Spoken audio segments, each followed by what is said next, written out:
All right, good morning, everyone. My name is Joaquin Escobar, Chair of the State Water Resources Control Board. Today is Tuesday, February 3rd. It is 9:01 a.m., and I'd like to call this meeting to order. Begin by introducing my fellow board colleagues. Joining me this morning is Vice Chair Doreen Diadamo, Board Member Sean McGuire, Board Member Laurel Firestone, and joining us virtually is Board Member Nicole Morgan.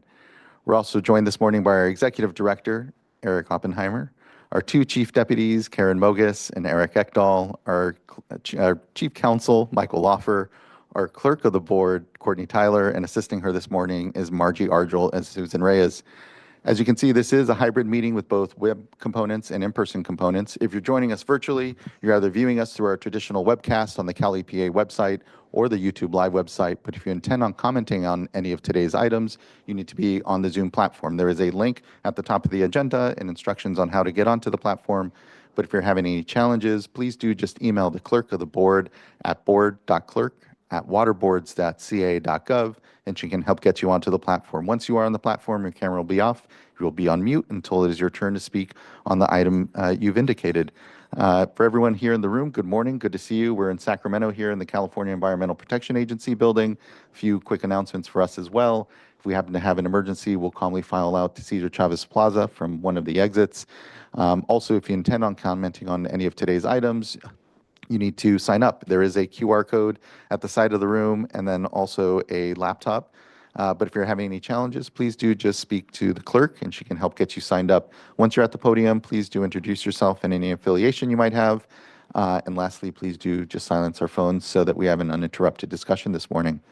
We customarily begin with public forum, but having no public forum commenters this morning, we can move straight into board business, which is consideration and adoption of the board meeting minutes from the January 21st board meeting. Looking to see if we have a motion. I'll move to adopt. I'll second. Thank you both. Ms. Tyler, can you please call the roll call vote? Board Member Firestone, Aye. Board Member McGuire, Aye. and Chair Escobar. Aye. Thank you. I'm not sure if Ms. Morgan has joined the platform yet. She may not have, and the vice chair stepped out. So I don't know. Ultimately, we're good. Yeah, right. The board meeting minutes are passed. Thank you.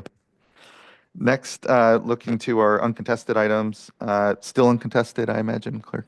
Thank you. And unless any board members would like to pull them off, I think we can take it as an uncontested item and just appreciate all the work that went into the item. I'll move to adopt item 2. I'll second. Thank you both. Ms. Tyler, can you please call the roll call vote? Board Member McGuire, Aye. Board Member Firestone, Aye. and Chair Escobar. Aye. Thank you. Thank you as well. The item is adopted and now brings us to a couple of informational items. First being our current hydrologic conditions. I believe we're missing Ms. Bean, so I think Mr. Ekdahl prepared to step in. Yeah, I can step in. Thank you. Miss Bean is stuck on light rail, so I'll step in and run it. Let's run through current hydrologic conditions and responses. Next slide, please. We'll give some statewide hydrology highlights, talk again about the Scott and Chester rivers, and then talk a little bit about water rights reporting. Next slide, please. So this is from California Water Watch, a site run by the Department of Water Resources. The map on the left side shows water year-to-date precipitation percentage of average. And the takeaway is if you're at green to blue to purple, you're at 100% or above. So you can see most of the state is still at about 100% of average for this time of the year, with parts of the state, primarily the kind of lower Central Valley and transverse range into the Mojave, is significantly above average for this time of the year, well over 200%. So it's still wet, but if you would have compared this graph to a couple of weeks ago, you would have seen much more blue and much more purple. We haven't had significant precipitation in the state since about the start of the year. That's about 5 weeks in now. Looking at the next 2 weeks of forecast, it doesn't look like there's going to be significant change. There may be a light system that moves through the northern part of the state over the next week or so, but it's not expected to produce much, maybe in the quarter to half inch kind of range, and that's mostly north of Sacramento. So continued dry conditions, continued warm conditions. I think that's the other kind of takeaway, especially for the next week, as highs in Sacramento will approach 70 degrees, Bay Area 70 degrees, in LA it's been 85 degrees. So it's been generally a hot and dry winter, so long as you're not covered by a blanket of two-leaf fog. Next slide, please. So we'll move to our kind of general stacked hydrographs. You can see the current average for the northern part of the state, or current levels for the northern part of the state. We're at 33 inches. That still is above average for this time of year, which is pretty incredible given how long it's been since we've had significant precipitation. You can see the plateau on that graph where we haven't really seen anything over the last couple of weeks. But it also shows just how extensive that period during the last half of December was and how much precipitation we did get then. You can see that graph really skyrocketed between about December 15th and the end of the year. Next slide, please. For the central part of the state, or Sierra, we're still, again, a little bit above average of 106%. And next slide. And for the southern Sierra, still, again, just a little bit above average. So far so good, but things continue to trend low. The big difference, I think, will be in the next slide where we look at snow. And you can see that we are substantially in a snow deficit or a snow drought. So as a statewide whole, we're at about 36% of our April 1st average, about 60% of normal for this time of the year. And so that does start to factor into reservoir management, how we're going to look at how runoff will fill or not reservoirs for the remainder of the year. Good news is that there's still a lot of the rainy season left. And so there's all of February, all of March, and historically, we've gotten a fair amount of precipitation in those months. So it's not over yet, but as we start to look towards the end of the rainy season, we'll start watching for if any storms do materialize and start to replenish that snowpack. Next slide, please. The other part of the good news is that our reservoirs are still in very good condition. I think universally they're all either at average or above average for this time of the year. And that's the artifact of the robust precipitation we did have earlier in the season, as well as 2 or 3 years of pretty good precipitation before this. Next slide, please. 6 to 10 day precipitation outlook does start to show that there may be some precipitation in the forecast. It's still unclear yet, but that's much better than what we've seen over the last couple of weeks. Next slide, please. But the temperature is still very, very much above average. And you can see that kind of above centered right directly over the Colorado Basin. And for those that have been following kind of the snowpack and the ongoing snow drought in the western US, this is, I think, the worst snow year in recorded history for much of the Colorado River Basin and Intermontane West. Next slide, please. Jumping to Scott and Shasta River, you can see the red lines show our in-stream flow minimums. The blue line show current flow. We're significantly above the minimums at this time of the year. Next slide, please. And for the Shasta, likewise, we've been significantly above our count for, or not our count, but our flow levels for most of the fall and the winter. Next slide, please. And Dwinelle, we are about where we were in 2025. That's still substantially better than what we've seen in some of the drought years, and that's very full for Dwinelle. Next slide, please. Jumping topics yet again, switching over to water rights annual use reporting. We've been highlighting this just as kind of Cal Waters has been coming online and as things have been getting implemented. So as of January 31st, which is technically the reporting deadline, we've registered 7,500 users, and over the last couple of days, we've been getting about 800 new users on board per day, which is a substantial number. We've had 18,500 reports submitted. And reporters still have until March 2nd, 2026 to file without a financial penalty if you are a post-14 filer. So basically, we instituted late fees last year, and those late fees were broadly successful. We think it ostensibly will result in about $800,000 in late fees assessed. Again, that only applies to the post-14 appropriative rights. Pre-14 and riparian rights aren't assessed a late fee penalty. And so by that March 2nd or shortly thereafter timeline, we'll have pretty good metrics on kind of the overall reporting compliance rate and who's fallen behind, who hasn't, who's gotten in on time, and who may be subject to an additional penalty down the road. We can say that, historically, before Cal Waters, we were getting about a 55% compliance rate as of February 1st. So that was universally across pre-14, post-14 riparians. With the Cal Water system, we were at a little bit above 45%. So not quite as high as we were during the RMS years or the previous system, but still very, very close. And given the rates at which people are coming on board, we actually are thinking that we'll exceed where we were with RMS by March 2nd. So that's, I think, in a great trend, a great trajectory, especially for a brand new system. And so all things are kind of pointing to good adoption and implementation of the Cal Waters system. We did remind people and send out an email at the end of the month. And so again, we'll just keep reminding there's still ongoing in-person onboarding. We've gotten a lot of technical assistance and are working with staff to make sure that those that do have questions are responded to quickly.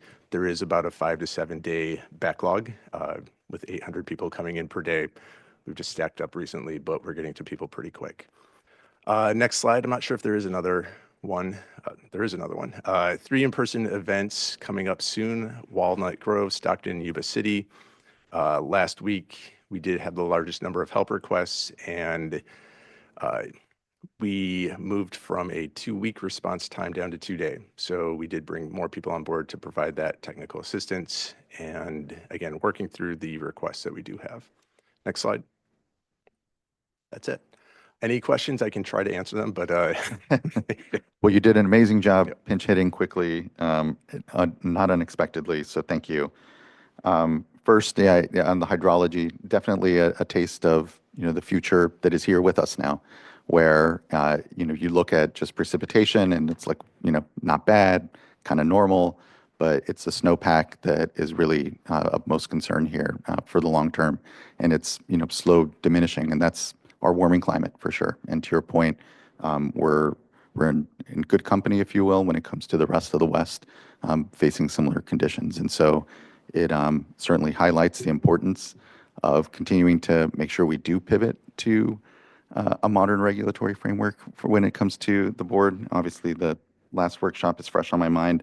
And to that point then as well, I think it would be helpful if the hydro updates had a little more of information as to what's in the rivers, what's, where are we at as a percentage of, say, unimpaired flow is just a measuring stick as to what's being kept, what's going throughout, and begin to have a bit of a more granular understanding of the Bay Delta and, the watersheds and the hydrology that they're experiencing. I think that would help us just kind of understand where things are. Reservoir levels are good. Kind of what's happening on the managed side is helpful.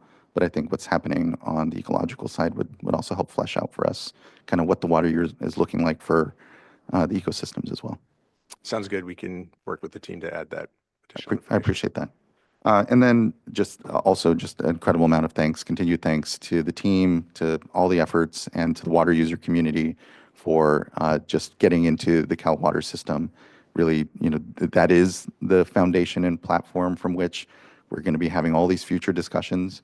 And so bringing people into that modern system and importantly, working through whatever challenges are coming up, as they will in a new system, is really critical. Just appreciate the responsiveness. I know we've had outreach from legislators as well, funneling constituents over to us.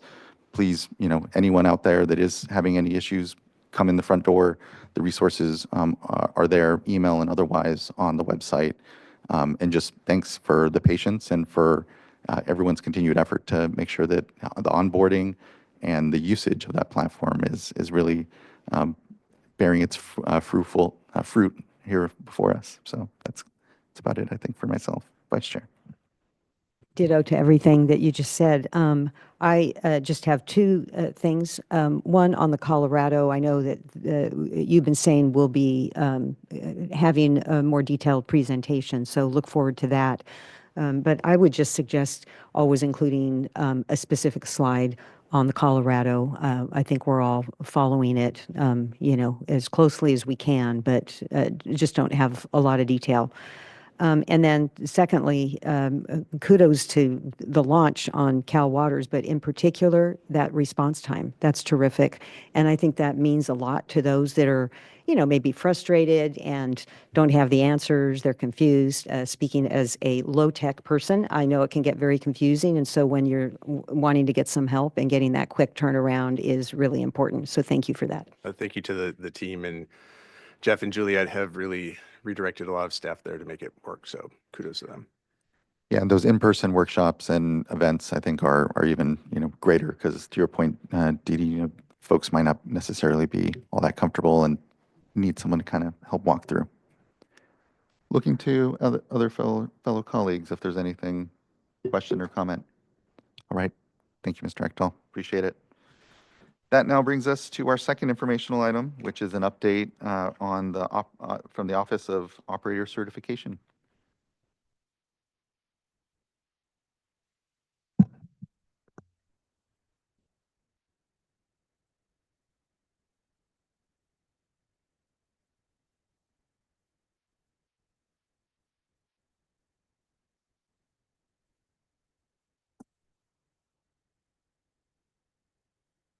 Good morning. Good to see you all. Really appreciate and looking forward to this.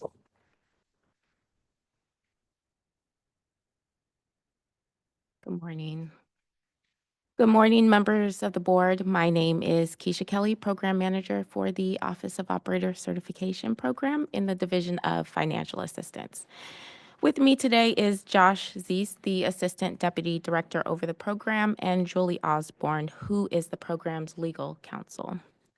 Today's presentation is to provide a status update on the Office of Operator Certification Program, including the recommendations that were made by the Drinking Water Operator Certification Program and Wastewater Operator Certification Program Advisory Committees, and the State Water Resources Control Board staff's progress on the implementation of those recommendations. Next slide, please. The State Water Board is responsible for administering the Drinking Water Operator Certification Program and the Wastewater Operator Certification Program. The Drinking Water Operator Certification Program certifies drinking water distribution operators and drinking water treatment operators. The Wastewater Operator Certification Program certifies wastewater treatment plant operators. It classifies wastewater treatment plants, and it registers contract operators. Both programs are governed by statutes and regulations. Next slide, please. Over the past 4 years, the Office of Operator Certification has been diligently working with the Division of Information Technology to expand its database into an interactive online portal that allows customers to submit applications to Office of Operator Certification electronically, review and resolve application deficiencies, and track application status. Next slide. This year, the Office of Operator Certification launched 3 new online applications and began development on a 4th application. I'm sorry, in 2025. In January and February, Office of Operator Certification launched the ability for applicants to submit examination applications for grades 4 and 5 exams for both drinking water and wastewater operator certification electronically, wrapping up the exam application phase of this project. This past summer in July, the Office of Operator Certification launched the ability for applicants to submit wastewater renewal applications electronically and began development on drinking water renewal applications. The launch of electronic drinking water renewal applications is anticipated to occur this month and will complete the renewal application phase of this project. Following the launch of that application, Office of Operator Certification will begin working with the Division of Information Technology on the development of electronic certification applications. Next slide. Since the launch of the first online exam applications in September 2023, Office of Operator Certification has received electronically 1,748 wastewater treatment exam applications, just over 4,000 drinking water treatment examination applications, and 6,553 drinking water distribution examination applications. That's a total of 12,356 exam applications submitted online instead of mailed in on paper applications. Next slide. Since the launch of the online wastewater renewal applications on July 9th, 2025, Office of Operator Certification has received 116 wastewater treatment renewal applications electronically. Next slide. Next slide, please. The Office of Operator Certification meets with each advisory committee a minimum of twice per year to review the programs and provide an opportunity for their input and feedback on topics concerning each program. The items discussed generally consist of a review of program statistics, an update on application processing times, a review of semi-annual customer service survey data, an update on enforcement matters, a discussion on the program's fund condition and whether fee adjustments are needed, and progress on program improvements. In addition, the Office of Operator Certification Management also meets regularly with California and Nevada section of the American Water Works Association and the California Water Environmental Association to discuss industry issues and concerns regarding program updates, stakeholder engagement, workforce development, and alignment of operator certification policies and procedures with water industry changes. Next slide. Over the past year, the Office of Operator Certification has continued its efforts to implement the applicable recommendations presented in 2023 by the program's advisory committees. The applicable recommendations include utilizing a guidance document on reporting drinking water operator experience, modifications to the wastewater operator and training requirement and experience, and amending experience requirements for certified drinking water treatment operators at advanced water treatment facilities, and establishing clear processes and procedures for implementing Assembly Bill 1588 in recognizing military work experience. In consideration of these recommendations, the Office of Operator Certification has made strides in issuing operator certifications by reciprocity to persons who perform duties comparable to the duties of an operator while serving in the U.S. military, as well as awarding experience and education credits. The Office of Operator Certification has also been conducting weekly internal regulation update meetings, and I will provide a more detailed status update on the regulatory updates later in this presentation. Next slide, please.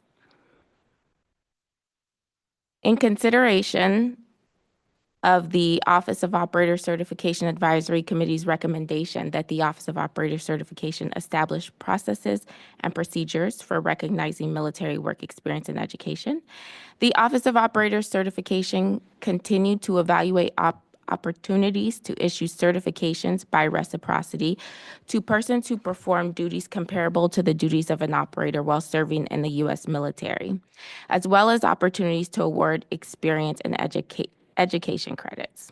When the requirements are satisfied, the Office of Operator Certification issues certifications by reciprocity and awards experience and education credits to persons who perform duties of an operator while serving in the U.S. military. Over this past year, the Office of Operator Certification has issued certifications by reciprocity to persons holding a valid certification issued by the Navy Overseas Operator Certification Program, approved examination applications for persons using their training and education gained while serving in the U.S. military to meet examination requirements, and recognize the U.S. Army Quartermaster College Water Treatment Specialist Program, which is accredited by the U.S. Department of Education as a substitution toward part of the experience requirement for higher grade level certifications. In addition, when military personnel hold a valid certification issued by another state, the Office of Operator Certification recognizes the experience gained in that state while working in the military. Next slide. The Office of Operator Certification experienced challenges in our attempts to consult with the Department of Defense. However, with the assistance of the Drinking Water Operator Certification Program Advisory Committee member Jose J. Martinez, who holds the advisory committee position for active or former member of the military, the Office of Operator Certification was able to consult with the Navy, the Marines, and the Air Force. Attempts to consult with the Army were unsuccessful. The information gathered about operations in the Army comes from discoveries through review of its website and documents submitted by applicants. Attempts to consult with the Coast Guard were also unsuccessful. However, the Office of Operator Certification found no water operator positions or related positions listed on their website. Drinking water operations in the Navy are split between overseas and afloat. For overseas facilities, the Navy has a drinking water operator certification program.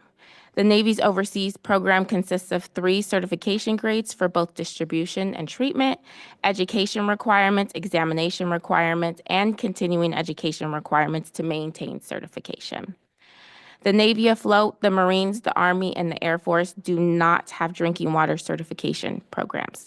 These branches provide training courses and on-the-job training, which may include post-course examinations and the issuance of a certificate of completion.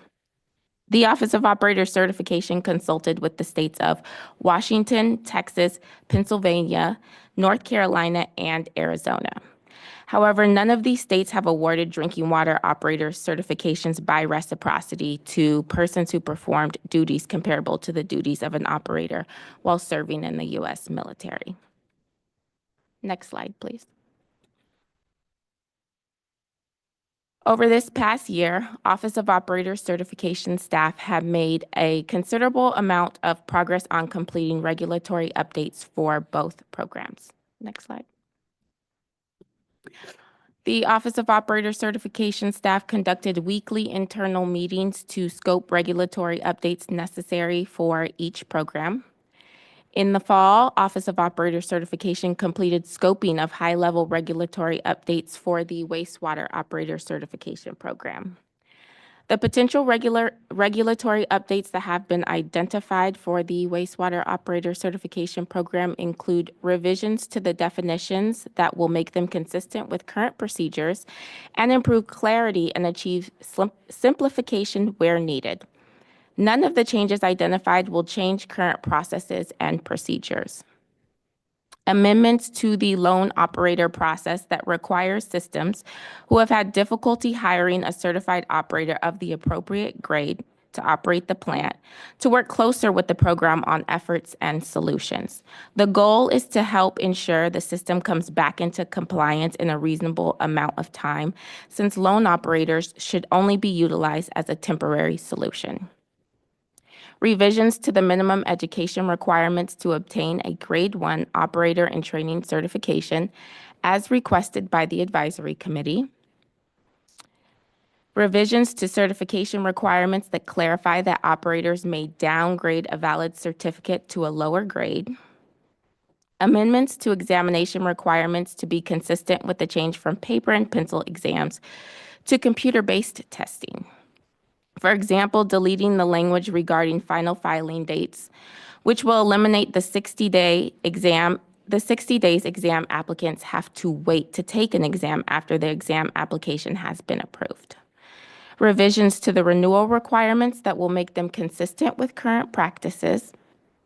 revisions to the disciplinary action section to add downgrade of a certificate to the list of possible disciplinary actions consistent with current policy, and other minor changes such as updating references, incorporating statutory amendments for consistency, deleting obsolete references and provisions, and amending deadlines to resolve deficiencies on applications to achieve consistency across both programs.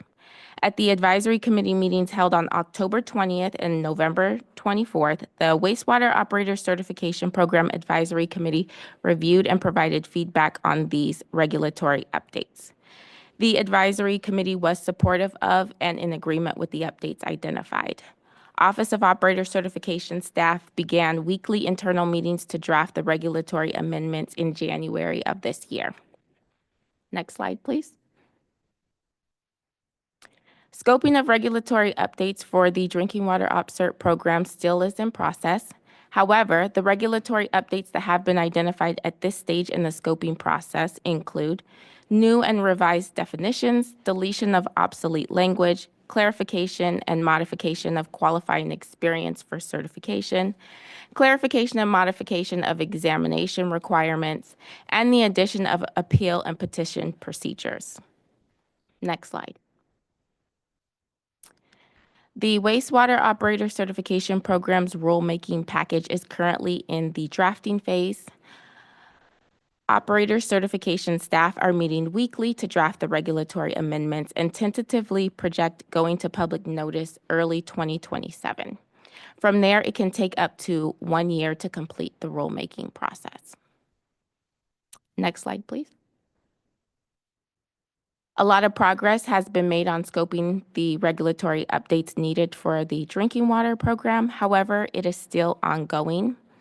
The drinking water regulations were last updated in 2001, and based on early scoping, the rulemaking package is expected to require significantly more amendments than the wastewater package.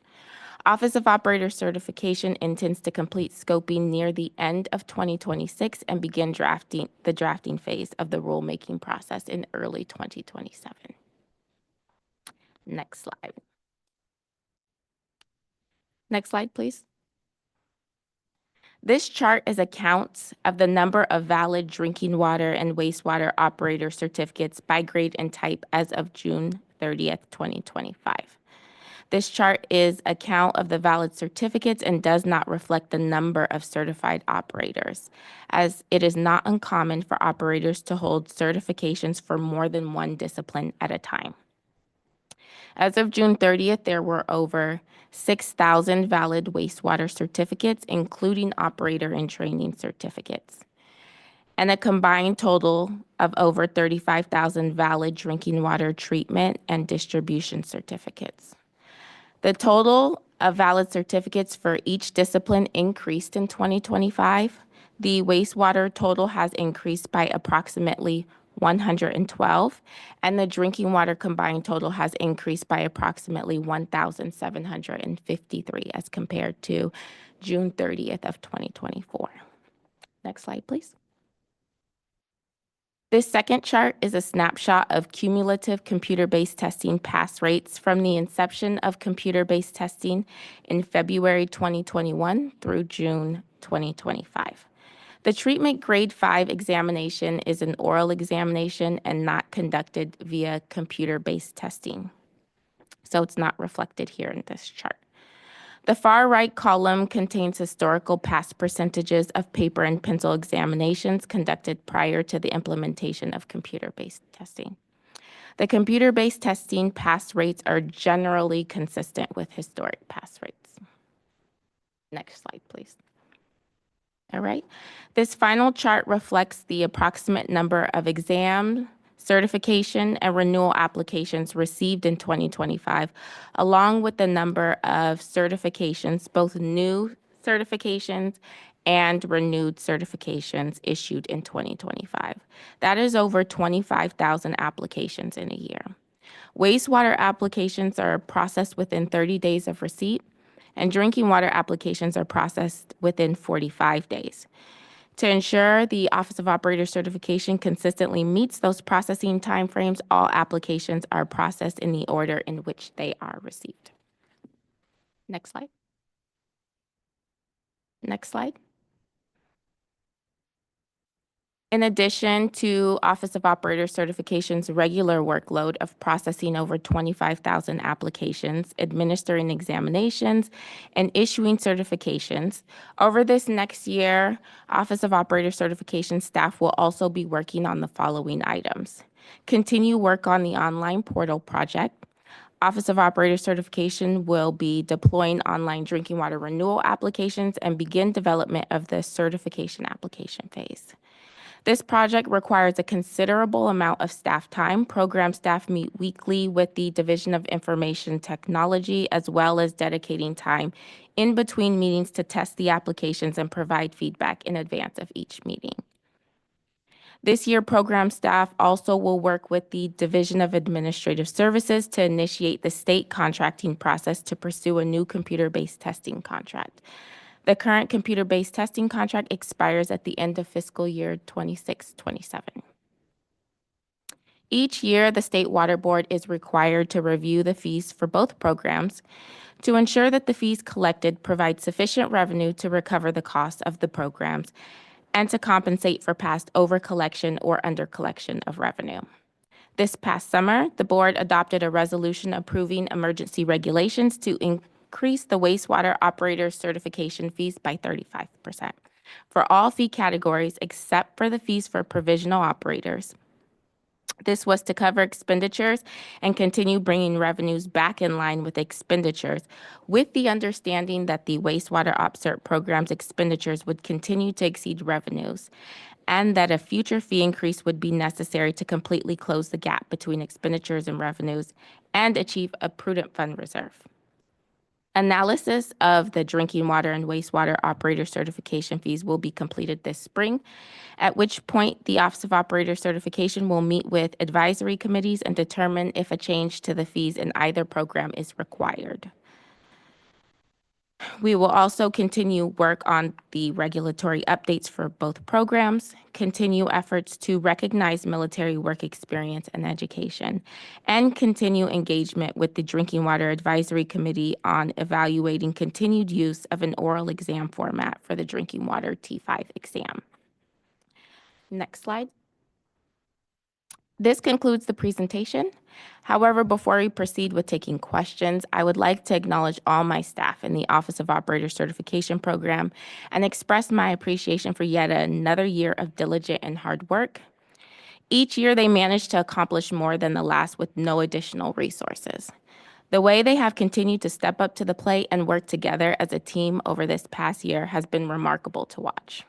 I would also like to acknowledge and extend gratitude to our stakeholders and all our advisory committee members for their time, their participation, and partnership. Their contributions have truly helped make this program better. Thank you, and we're happy to answer any questions that you all have. Thank you so much for your leadership as well, Ms. Kelly, in all of this, and join in thanking your team here and the advisory committee members. It's been amazing to see the work these last years and the improvement in this program, the digitization, the going to computer-based testing, the operator certification programs that we oversee here, that you oversee, are the workhorse in workforce development in this state. They are the front door. It is how we get new folks into the sector. It is how people advance in their careers. And so ensuring that we have a level of service here that continues to be reflective of current, truly the crisis that we're in. When you look at the number of retirements that we're in, the pressures, the need for D5 and D4, operators out there, and the relative scant number that we have means that we need to continue to ensure that the program remains a strong foundation for workforce development in the state, and we have. And just the numbers themselves, pan that out, and just really appreciative of the continued leadership that you've continued to just display in this space, the trust that the advisory committee has with you all, just the in-depth work that you're doing to even review the regulations. When I hear that, we haven't, there hasn't been an opportunity to update the drinking water operator certification regs since 2001, it's work that's been needed. And we see what happens sometimes when things go a bit too long, say, in redoing them. So the work that you're doing is incredibly foundational. And to your point, it hasn't been with additional resource. I'll be interested to figure out how maybe we get you all some additional resources, because I think just a bit of resource to you all, given everything that you've done already with your existing resources, I think would go a long way continuing to meet the expectations of the water sector here in the state, because I know folks are wanting us to go faster perhaps on that regulatory update and work, but we're doing the best we have with the resources we have. As you mentioned, when we talk about fees, it's ultimately through fees that we would even be able to support additional resources. So I think it's a relationship that's really critical with us in the water sector here. And again, I can't thank you enough for just all the leadership and work that's gone into improving this program. We're leaps and bounds better these last years than before COVID, really. And it was COVID that forced us into this mode where the in-person testing wasn't going to be able to happen. I can't thank you all enough for that work. I do have just a few questions. When it comes to the number of certifications that are out there, I understand, especially on the drinking water side, folks may have multiple certifications. Wondering if there's a way we can kind of narrow that down to the number of individuals with certifications, only because I think it's helpful for us to kind of keep a pulse on how many new folks are coming into the sector, how many are perhaps exiting as well. And to that question, when say a certified operator retires, do we retire their certification, or do we track? And just wondering then, to try to better get a sense of how many able-bodied individuals are in the certified and in the workforce.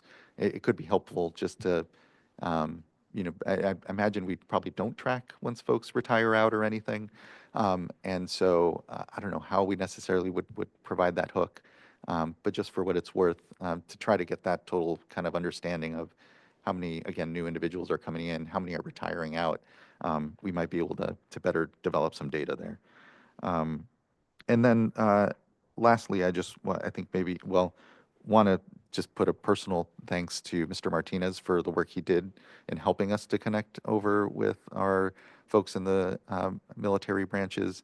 I think it's really critical that we try to, again, find individuals that are already either trained or certified, help them get into the sector here, and open those doors for folks coming into the water sector, both wastewater and drinking water. Wondering if there is, or if you know of discussion around reciprocity for other states in their certifications. I know it is sometimes hard because we have different requirements. Certainly, we have different maximum contaminant levels here within the state, and so it's not always a one-to-one when you think of other states and their operator certifications. But to the extent that we can create an ability for others from other states that are perhaps moving in and want to join the water sector here, we're previously working for other water agencies in other states, it'd be helpful to try to see what that bridge is, and if there is a way to at least somewhat credit so people can come in with some of that service already kind of taken care of, in an attempt to just better kind of grease the skids, if you will, in workforce development and trying to bring folks in. So those are just the only quick comments, and more importantly, thanks for everything you've been doing, Ms. Kelly. Yeah, so we do offer reciprocity to operators from other states. As far as other states offering reciprocity to those who performed operations in the military, offering reciprocity is extremely hard when those operators don't hold a certification issued by the military. However, we do know that other states do some degree, and it varies state to state, of recognizing either the training or the education for those that have performed operations in the military. But again, none of them actually award them a certification via reciprocity. As far going back to your remarks on workforce development and the number of valid certifications, so we are able to determine the number of individuals with certifications. We don't track where operators work. And so we are not aware or informed when operators retire. And what we do know is that operators love to hold their certifications just in case, even into retirement. So we're not directly able to determine how many are actually working, but what we are able to produce is what we call an aging report, where we break down by discipline and by grades and age the number of certified operators. So that is something that will give us a look into the number of valid certificates that are out there that are likely held by retired operators. And it gives us a better picture, even though it doesn't give us a complete picture. That is fantastic. I Yeah. really appreciate that. And I appreciate these updates and having had, you all before us and having regular updates. So maybe in that future update, just it would be great to include that slide, I think, and really appreciate that you're gathering that data. I think that serves the purpose that, I would be looking for there. So no need for change at all. And just appreciate that. Okay. Thank you, Ms. Yeah, Kelly. we do those aging reports. We give them at other presentations at conferences that we do, and we discuss and review them with our advisory committees as well. That's fantastic. Thank you. Thank you. Looking to other board colleagues for comment and question. Board Member McGuire and then Board Member Firestone. Yeah, thank you. 100% echo all of the chair's great comments. Not a whole lot to add to that, but thank you for all your work in the program. It's very thorough, and I can see we've come a long way with moving to electronic certification exams and all of that. I think it's really shown the work and investment that you've made, so thank you for that. I was thinking too about the workforce development challenges and how to get better data, certainly from this side. But you also talked a little bit about the lone operator issues. And so what I hear about most are rural areas, rural communities, water systems that aren't able to find operators, and so just throwing it out there, and maybe this is not your program, maybe this is a Division of Drinking Water question, but could we come at this from the other direction and figuring out how many water systems and wastewater systems are actually having a challenging time finding the operators, right? Like, and identifying where are their shortfalls, where are their geographic areas. We kind of know, I think it won't be surprising, but I think it would be helpful to have a better picture for where those deficits are, so we can try and support better educating future operators as to where they might look for work and connecting the systems with the workers themselves. So just wanted to throw that out there. If we don't already have that kind of information, truing up the data that you have with what we're hearing from water systems might be helpful. But thank you. Thank you. Thank you, Board Member. Board Member Firestone. Yeah, I echo all the comments and just so impressed with this program. I know Board Member Morgan worked on this and did a lot to try to help the electronic system and computer-based testing, get started. And it's really impressive to see how this program has been able to manage, the data and system modernization, the customer-oriented and performance metrics work, as well as the engagement with folks within the advisory group and, the interested and engaged folks that are relying on the program. And then also, I think this additional workload of updating regulations. And this is all a lot, and they're different niches. And it's so impressive to see how you all have really leaned in and been able to make so much progress in all of those things.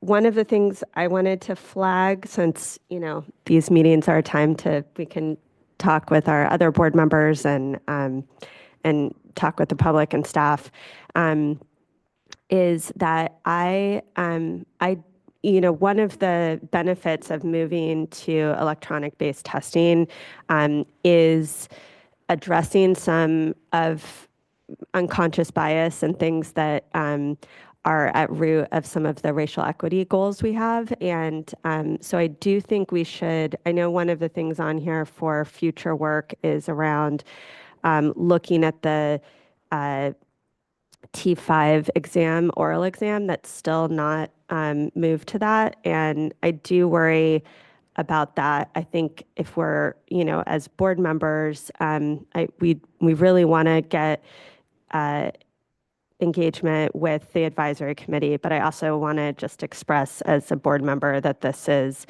I think, a real priority and something that we would want to see transition to be consistent with the racial equity policy.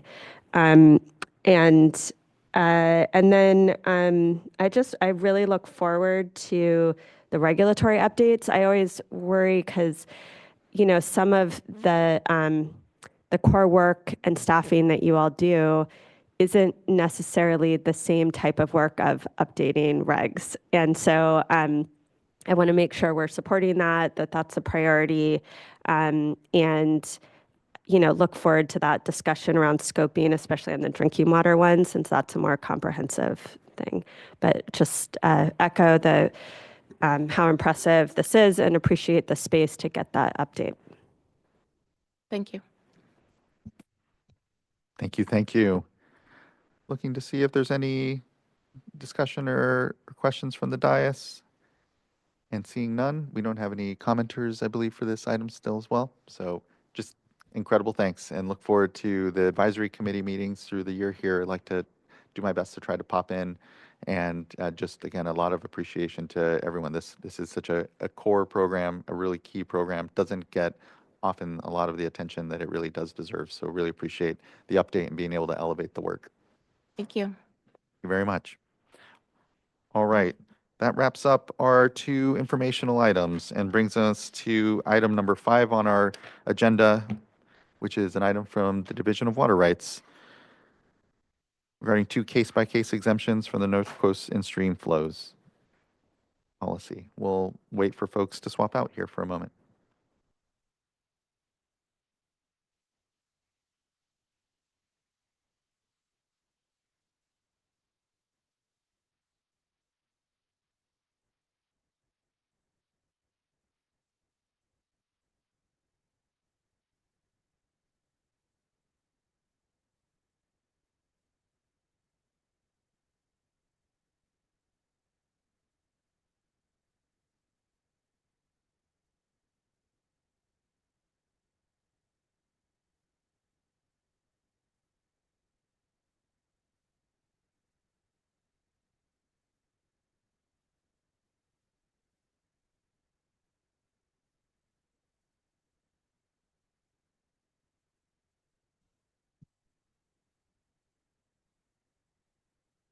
Morning. Good to see you all.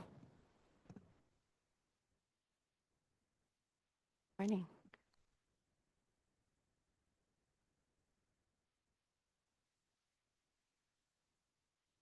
Oh, yes, please. Yes. Good morning, Chair Escobar and board members. I am Katie Lee, a senior environmental scientist supervisor in the board's Division of Water Rights. With me today are division staff members Taylor Kunkel and JC Keneally, division permitting section manager Amanda Montgomery, and Office of Chief Counsel Attorney Will Schriffenberger. Today, we will present for consecutive action 2 water right applicant requests for exceptions from the State Water Board's policy for maintaining in-stream flows in Northern California coastal streams. The presentation will refer to this policy as either the North Coast In-Stream Flow Policy or just the policy. The requests we will be discussing today seek acceptance of water right applications involving on-stream dams in the Northern California coastal area. The presentation for Agenda Item 5 includes an overview of the policy's requirements for case-by-case exception requests, followed by project-specific information related to the exception request for applications A033106 and A033107 of Barbara R. Banky. The presentation for agenda item 6 will consist of just project-specific information related to the exception request for application A032424 of Flocini Estate LLC. Next slide, please. So let's get started with the policy overview. I will pass the mic to JC to provide this background information. The primary objective of the board's North Coast in-stream flow policy is to ensure that water rights are administered in a manner that maintains in-stream flows for the protection of fishery resources. The policy focuses on measures that protect native fish populations, with a particular focus on anadromous salmonids, including steelhead, coho salmon, and chinook salmon, and their habitat. To this end, the policy requires water right applicants in the policy area to comply with protective principles, including measures regarding the season of diversion, minimum bypass flow, and maximum cumulative diversion. The policy also contains measures to restrict approval of on-stream dams. Next slide, please. This slide shows the potential ways on-stream dams can impact salmonids. Each potential impact on this slide is associated with an icon. We will use these 6 graphics throughout these presentations when describing the case-by-case exception requests. The first potential impact is preventing fish passage and blocking access to upstream spawning and rearing habitats. The next is intercepting and retaining spring and summer flows. The third is intercepting and retaining gravel that would otherwise replenish downstream spawning areas. The next is intercepting and retaining large wood that would otherwise provide downstream habitat structure. Then, the potential impact of causing loss of riparian habitat or wetlands. And finally, the potential impact of creating lake-like habitats that favor non-native species that may either prey on anadromous salmonids or compete for food and shelter. In light of these potential impacts, the policy contains provisions prohibiting the acceptance of most new water right applications involving on-stream dams on Class 1 or Class 2 streams. Within the policy, Class 1 streams are capable of supporting fish, and Class 2 streams are capable of supporting aquatic non-fish species. Next slide, please. The policy also allows water right applicants to request case-by-case exceptions to any policy provision. A request for a case-by-case exception must explain the reason for the request and the policy provisions involved, as well as make a case for the 2 board findings required to grant the request. To grant a request, the board must find that the exception will not compromise maintenance of in-stream flows and that the public interest will be served by the exception. The water right applications in today's presentations are requesting diversions from on-stream dams located on Class 1 or 2 streams. Both applicants have submitted requests for an exception to the policy provision prohibiting acceptance of their applications. The remainder of this presentation will describe one of these requests and the division's evaluation. The second request will be described in a presentation for the next item on today's agenda. From here, I will let Taylor take over to review the first request. Next slide, please.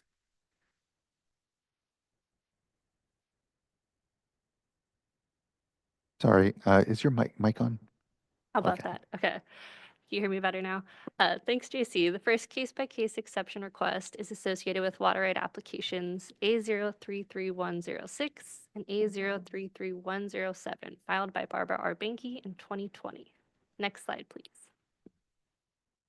These applications request diversion of up to 553 acre-feet from Class 1 and 2 streams within the Mackinac Creek watershed of the Russian River.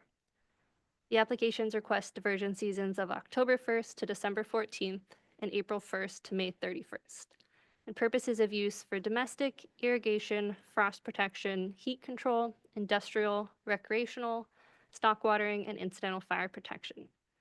The flow path of the requested diversions in the Mackinac Creek watershed can be seen on the inset map to the right. Project details are depicted on the figure to the left. The points of diversion are shown as red markers on this slide. The red circles represent the on-stream dams on No Name Creek associated with the case-by-case exception request. The yellow marker on the slide denotes the upper limit of salmon habitat, otherwise known as the upper limit of anadromy. 4 of the on-stream dams are upstream of anadromy in a portion of No Name Creek classified as a Class 2 stream, and 1 on-stream dam is located downstream of the yellow marker on a portion of No Name Creek classified as a Class 1 stream.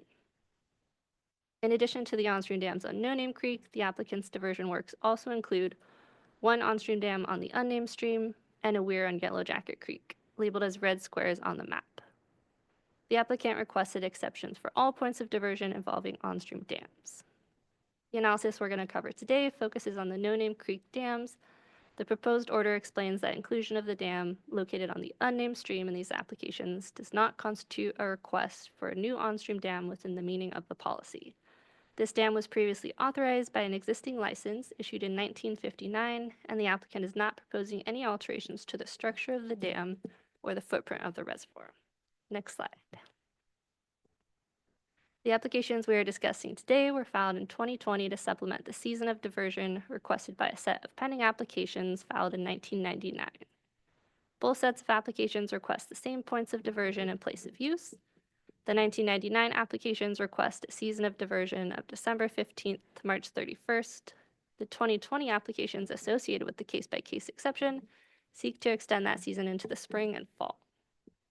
The total amount of water requested is capped between all 4 applications. Said another way, the 2020 applications are not requesting additional water, but rather additional time to divert the amount originally requested in the 1999 filings.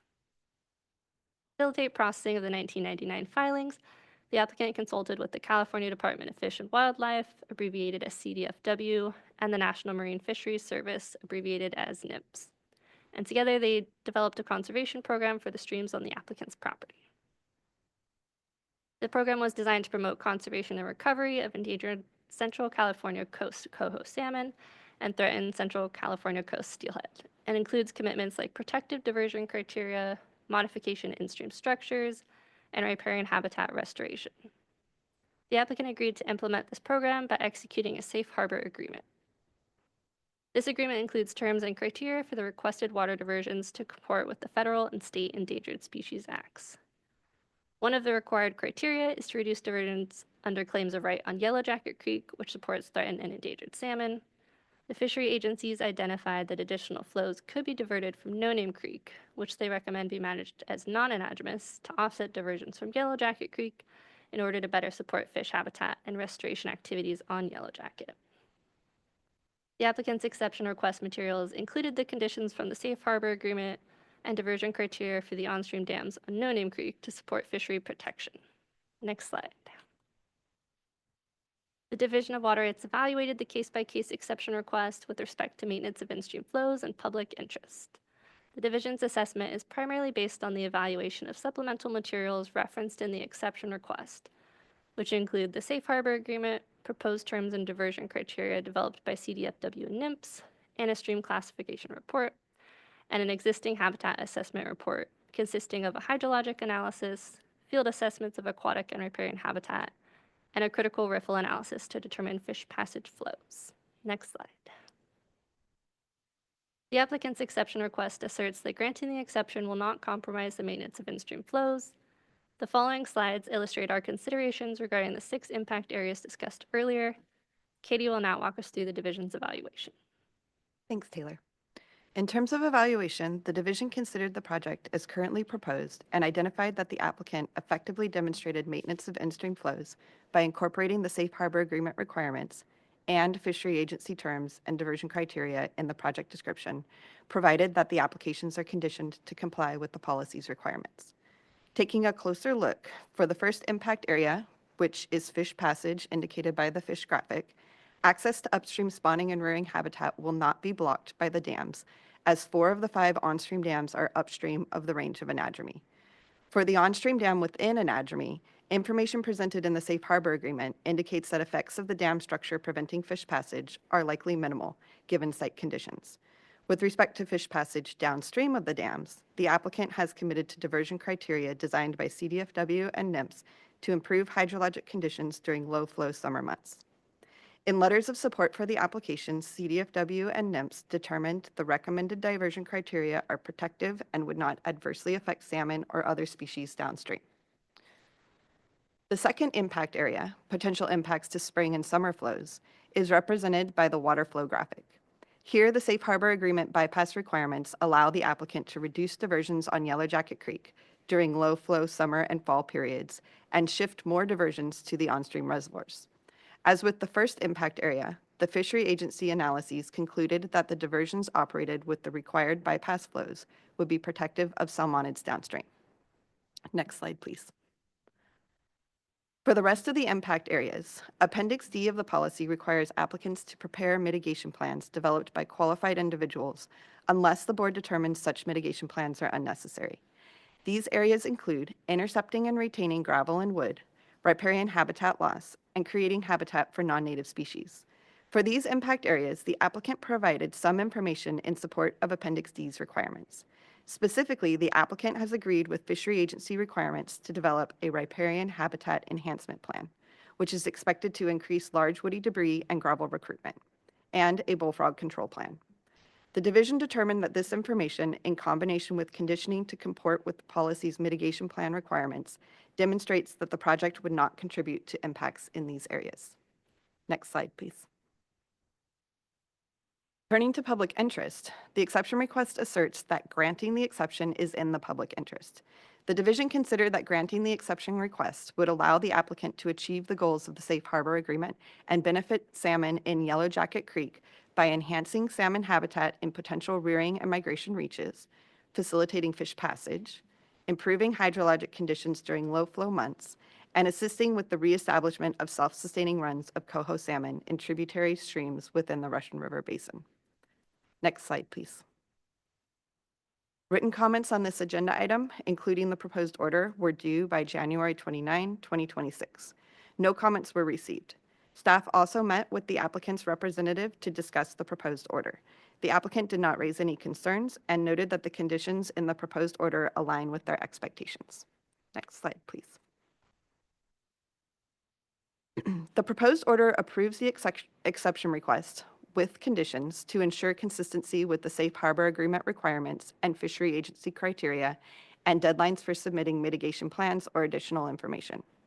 If the proposed order is adopted and the request is approved, the 2020 applications would be accepted into the division's permitting process to be further evaluated and would be subject to all standard permitting requirements in order to make a decision regarding whether to issue a permit, including the requirements of the California Environmental Quality Act, the Water Code, and other provisions of the North Coast In-Stream Flow Policy.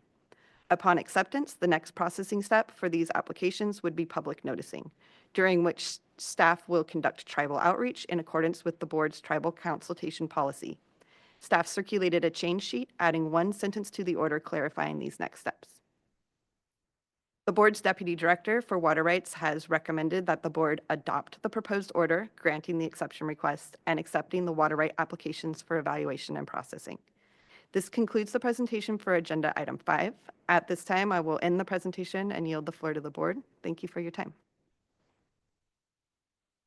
Thank you as well. Appreciate the good work on the item here. I know we have a couple of commenters, but they are speak if needed. And just looking to Ms. Tyler, I think we can, first and foremost, so is there any questions or comment from the board? Board Member Firestone. Yeah, I'll just recognize that this was a lot of work, and this was, it seems like, a really excellent example of an applicant working with fishery agencies and developing collaboration, commitments on both flow and habitat, and also providing good information to staff. And that's all, I think, really critical as we look at how we're implementing this policy. I'm glad to see that we're making progress getting through what I know is a big workload. And I also just really appreciate the addition of the change sheet that just emphasizes the need to do tribal engagement as we're implementing this. Thanks. Thank you, Board Member. Board Member McGuire? Yes? Okay. Yes, thank you for your good work on this. I know that it's not easy to move through any part of the water rights permitting process, and this is an important step for these applications. I'm very comfortable with your recommendations here today.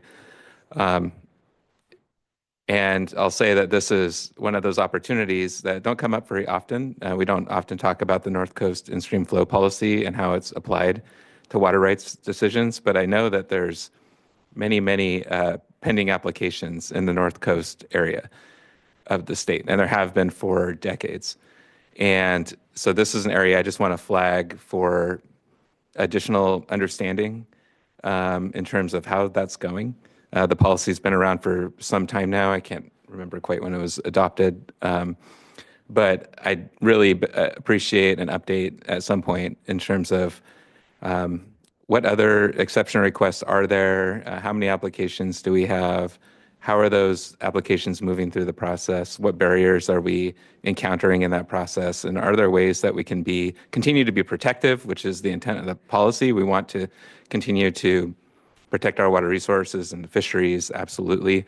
But at the same time, can we be more efficient in moving some of these long-standing applications through a little bit more timely? So anyway, just wanted to put in a plug for that while I had the opportunity. But thank you very much for your good work on this. Yeah, thank you, board member. Appreciate the plug. Double up on it as well. It's been great to see, the additional resources I know Water Rights has been receiving. And to your point, we do have a lot of backlogged work and real needing to prioritize and ensure that we're trying to move along what we can and clear the field of what, again, is quite the backlog when it comes to just the lack of resource that we really had in administering a lot of this work. So just really appreciative, as the board members have said, the great work of folks that have done here. Vice Chair, anything? Okay. And just checking in with you, Board Member Morgan, you're good. And Chair Esquivel, I'll just note that the two individuals who submitted comment cards for if necessary are both on the platform, and neither has raised their hand. Okay. So it appears the board can proceed. Great. I appreciate that, Mr. Lawfer. Thank you, Clerk. I think we're prepared for a motion. Yeah, I'd be happy to move to adopt item 5 with change sheet number 1. I'll second. Thank you both. Ms. Tyler, can you please call a roll call vote? Board Member McGuire, Aye. Board Member Firestone, Aye. Vice Chair, I'm sorry, Board Member Morgan, Aye. Vice Chair Diadamo, Aye. and Chair Esquivel. Aye. Thank you. Thank you as well. The vote is unanimous, and the order is adopted. Appreciate it. Now we'll move on to item number 6, which is our second in-stream flow policy exemption. Well, hello again, Chair Esquivel and board members. As noted in the previous agenda item, Division of Water Rights staff will now be presenting for the board's consideration a second water right applicant request for an exception to the State Water Board's North Coast in-stream flow policy. This exception request is from Flocini Estate LLC, associated with water right application A032424, which requests to divert water by means of an existing on-stream dam located between a Class 1 and Class 2 stream. JC will get us started with a review of the project details. Next slide, please. Thank you, Katie. The Flocini on-stream dam is located in southern Sonoma County on an unnamed tributary to the Petaluma River. The point of diversion at the on-stream dam is shown with a red circle on this slide. The unnamed tributary supports native fish habitat, but does not contain habitat for anadromous salmonids. Salmon habitat is present just over a mile downstream at the confluence with the Petaluma River. This is the upper limit of anadromy and is shown on the slide with a yellow marker. The application requests approval to divert 22.3 acre-feet of water to storage via the on-stream reservoir. The requested diversion season is November 1 through May 31, and the requested purposes of use are irrigation of 29 acres and recreation at the reservoir. Next slide, please. The applicant's exception request asserts that granting the exception will not compromise the maintenance of in-stream flows. As with the Banky exception request from the prior agenda item, we evaluated the case-by-case exception request materials as well as associated comments from the California Department of Fish and Wildlife, or CDFW, related to this assertion. The following slides illustrate the division's considerations with respect to the 6 impact areas discussed earlier. Katie will now talk us through the division's evaluation. Thank you, JC. The division considered the project as currently proposed and determined that the project could be conditioned to support a finding that it will not compromise maintenance of in-stream flows. For the first impact area, which is fish passage, indicated by the fish graphic, access to upstream fish habitat will not be compromised at the dam as it is located a mile upstream of anadromy. In terms of impacts to downstream flows, the applicant conducted a cumulative diversion analysis, which demonstrates that flows will not be compromised if the diversion is operated with a regionally protective minimum bypass flow requirement and within the regionally protective diversion season of December 15 to March 31. Accordingly, the proposed order includes terms that reduce the diversion season and impose a minimum bypass flow requirement. For the second impact area, intercepting and retaining spring and summer flows, as I mentioned for Fish Passage, the cumulative diversion analysis demonstrates these flows will not be compromised if the project is operated during the December 15 to March 31 season with a regionally protective bypass flow requirement. Further, CDFW's comments indicated they would only support granting the request with the shorter regionally protective season and bypass flow requirements. Therefore, the proposed order limits the season of diversion in any permit issued on the application accordingly. Next slide, please. For the rest of the impact areas, Appendix D of the policy requires applicants to prepare mitigation plans developed by qualified individuals unless the board determines such mitigation plans are unnecessary. These areas include intercepting and retaining gravel and wood, riparian habitat loss, and creating habitat for non-native species. For these impact areas, information submitted by the applicant was limited to an argument that an upstream neighbor's on-stream reservoir is already blocking gravel and wood. The division determined that conditioning the project to comport with the policy's mitigation plan requirements demonstrates that the project would not contribute to impacts in these areas. Next slide, please. The division also reviewed the materials submitted to support consideration of whether and how application acceptance would serve the public interest. The applicant made two public interest arguments. The first argument is that their vineyard promotes the local economy through property taxes and seasonal farming jobs. The second is that removal of the dam would cause the loss of the vineyard because the property lacks alternative sources of water. While it's possible the applicant could extract groundwater, precluding the opportunity for the applicant to pursue this application could make it difficult to continue using the property for farming. Considering various legislative pronouncements that preserving farmland is in the public interest, the risk to changing the land use was a public interest factor that weighed in favor of granting the exception request. In addition to farmland preservation, the division considered that the policy describes protection of fishery resources as in the public interest. Here, specific factors such as the on-stream dam's location over a mile upstream of Anadromie and the lack of suitable salmonid habitat downstream of the reservoir indicate that with conditions, the harm proposed to the public interest with respect to fishery resources would be minimal. Accordingly, the division concluded that application acceptance, provided it is conditioned to comply with the regionally protective criteria and the policy's requirements for a bypass system plan and mitigation plans, would serve the public interest. Next slide, please. Written comments on this agenda item were due by January 29, 2026. No comments were received. Staff also met with the applicant's representative to discuss the proposed order. The applicant did not raise any concerns and noted that the conditions in the proposed order align with their expectations. Next slide, please.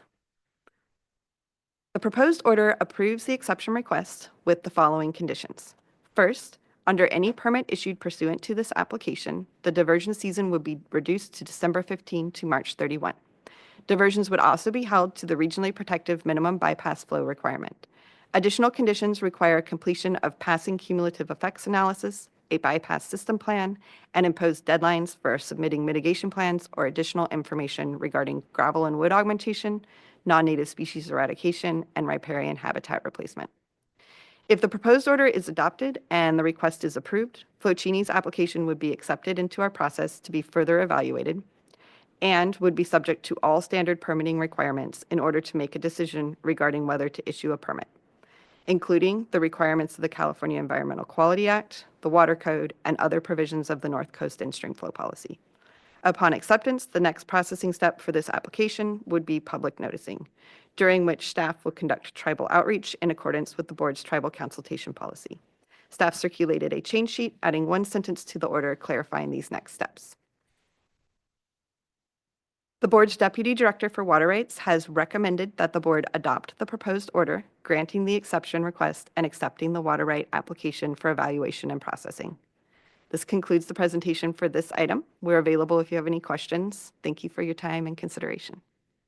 Thank you again for the great work here. We don't have commenters signed up for this item, so we're just running off of any further discussion we have here at the dais.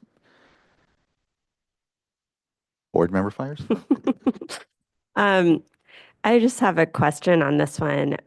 It sounds like they provided some flow studies or additional information or specific information to help with this application for exception. So just wondering, is that, I know as board member McGuire said, I look forward to more information on the full caseload here and how we're moving forward. But I'm interested if that was helpful and necessary in helping to move this forward, if that's something that we receive regularly from other applicants.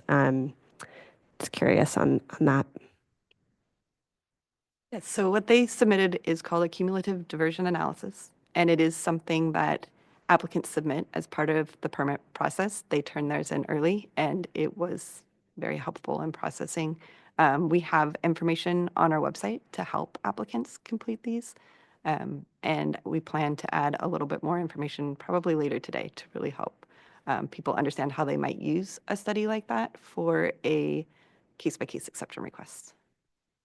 Great. And then in this case, again, CDFW had weighed in, which was really helpful. Have we, again, well, I know we'll get more information. I don't want to put you on the spot to summarize the rest of the caseload, but just, again, wondering if that's something that we have for all of the applicants that are pending. Is this one that they particularly had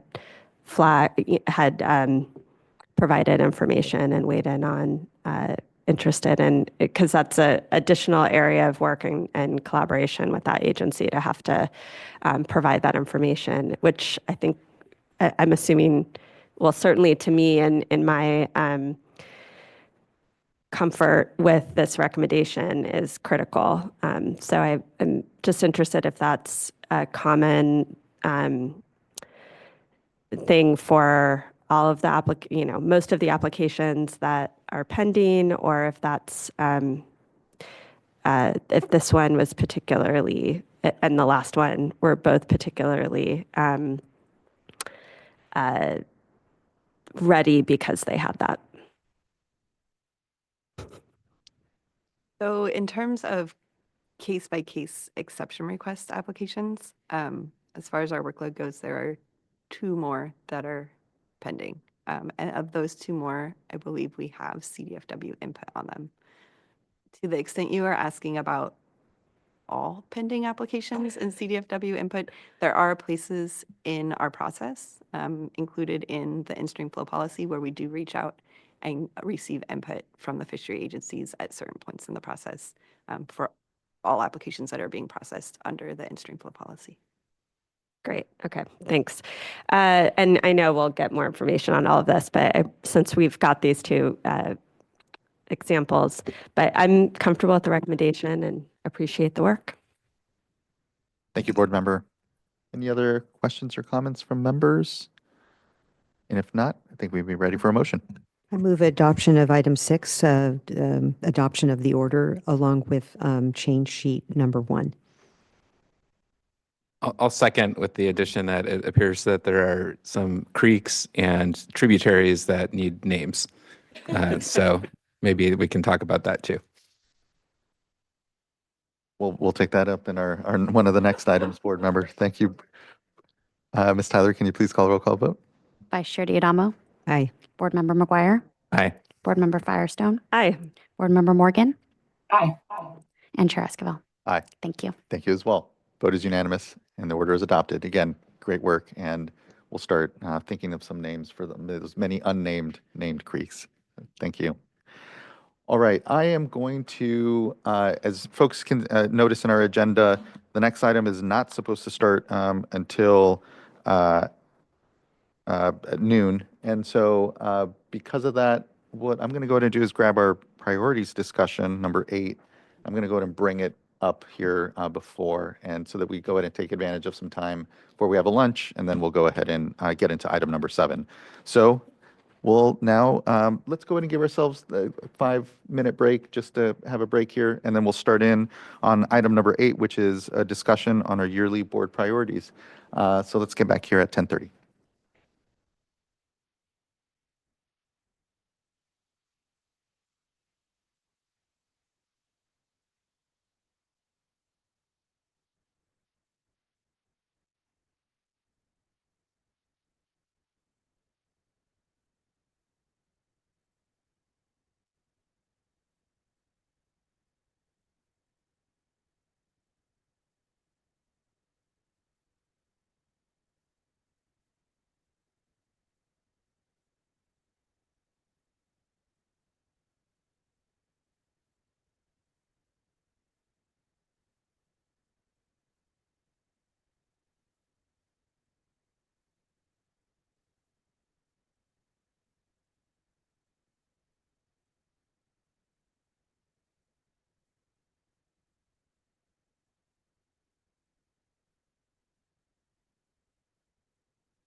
All right, everyone.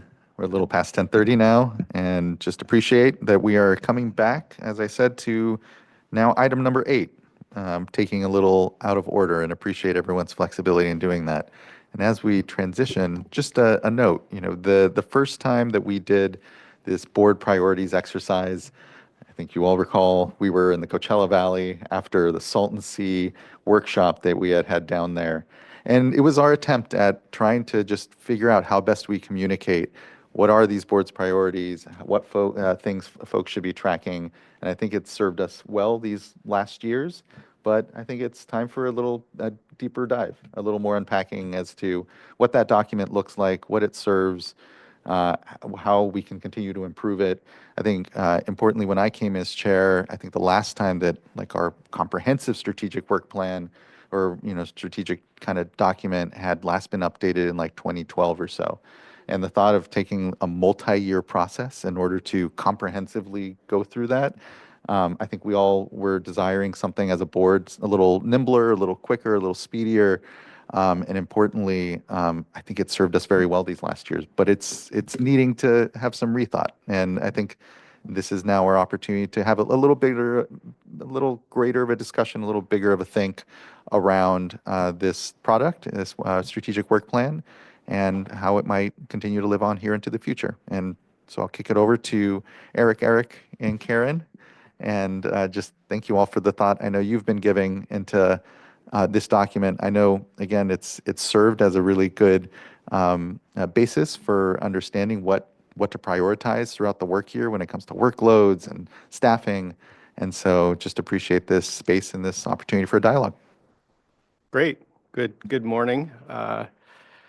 Chair, you actually covered some of the intro, I think, table setting that I was going to do. So that's helpful. Karen, Eric, and I are going to tag team this presentation.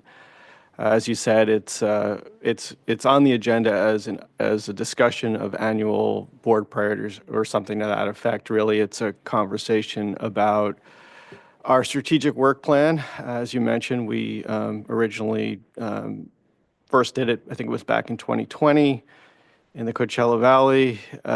It was an attempt to sort of describe in one place in a succinct manner our priorities. It's not like a representation of all of the work we do, but I would describe it as a succinct articulation of our near-term priorities and our intermediate-term priorities. And as you all know, it's organized around 4 thematic priorities, which I will summarize as 1, protecting public health, 2, protect and restore watersheds, marine waters, and ecosystems, 3, increase water supply resiliency in the face of climate change, and 4, strengthen relationships, systems, and internal capacity. This will be the 7th report that we develop. I went back actually to the first one recently and looked at that, and it was around 10 pages. And then I looked at last year's, and it was around 17 pages. So it's still short, but it is definitely kind of expanding as time goes on. And as you all know, normally every year we do a meeting where we get all of you together. We have a notice meeting. Typically, we do it in South Lake Tahoe, and we have an opportunity to do a mid-year check-in and get input from all of you as to how it's going, what we've accomplished, what's on track, what's not, what the next year's plan should look like. Unfortunately, this year, due to scheduling, I think it was primarily conflicts with some Bay Delta work we had to do. We weren't able to do that meeting over the summer, and so we went into the fall with briefings with all of you to discuss the updated plan for this year, what it should look like, any potential changes that we should make. And it really became apparent to us as staff when we went to brief you, we really lost something important in not having that summer meeting, having you all have the ability to talk to each other and hear each other's ideas as opposed to the way we brief you, which is in pairs to observe and stay consistent with the Open Meeting Act requirements. But one of the general themes I think we heard from most of you was a desire to maybe trim it down, but really just make it sharper and more focused on our main priorities and what we were going to focus on. And so we had, I think, a couple of briefings over the course of the fall with all of you, and we ran into some challenges in that when we tried to do that, when we tried to really sharpen the focus, in order to do that, you kind of have to take some of the actions away and really focus on the important ones. But when we proposed taking certain actions away, we kind of got a lot of different pushback from different board members based on what's important to them.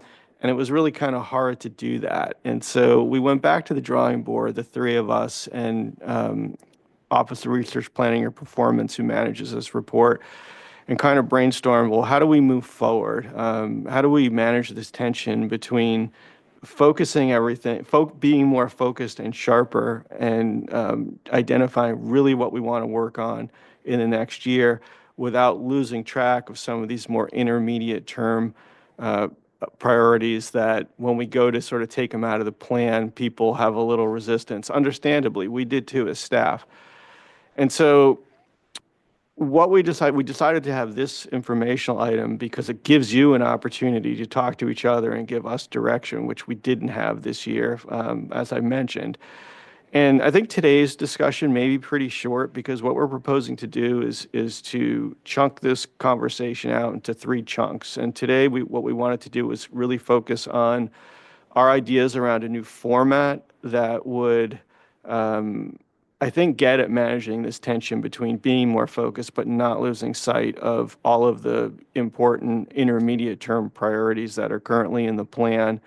And then once we got agreement from you on this format makes sense, hopefully that'll happen today, we were planning to come back to you probably next month with the content of the plan in this new format, get your input on that, and then take that input and come back to you one last time, maybe in about 2 months, with a final plan for you to review and for us to make any last minute revisions on. So that's kind of where we've been and where we hope to go and what we hope to accomplish with these conversations. And I'll turn it over to Eric and Karen to continue.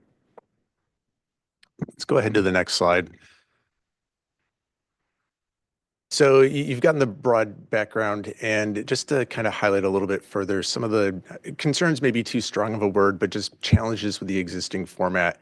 The top priority actions are scattered throughout the plan, and as it has grown from 10 pages to 17, it's sometimes hard to figure out exactly what are our top priorities.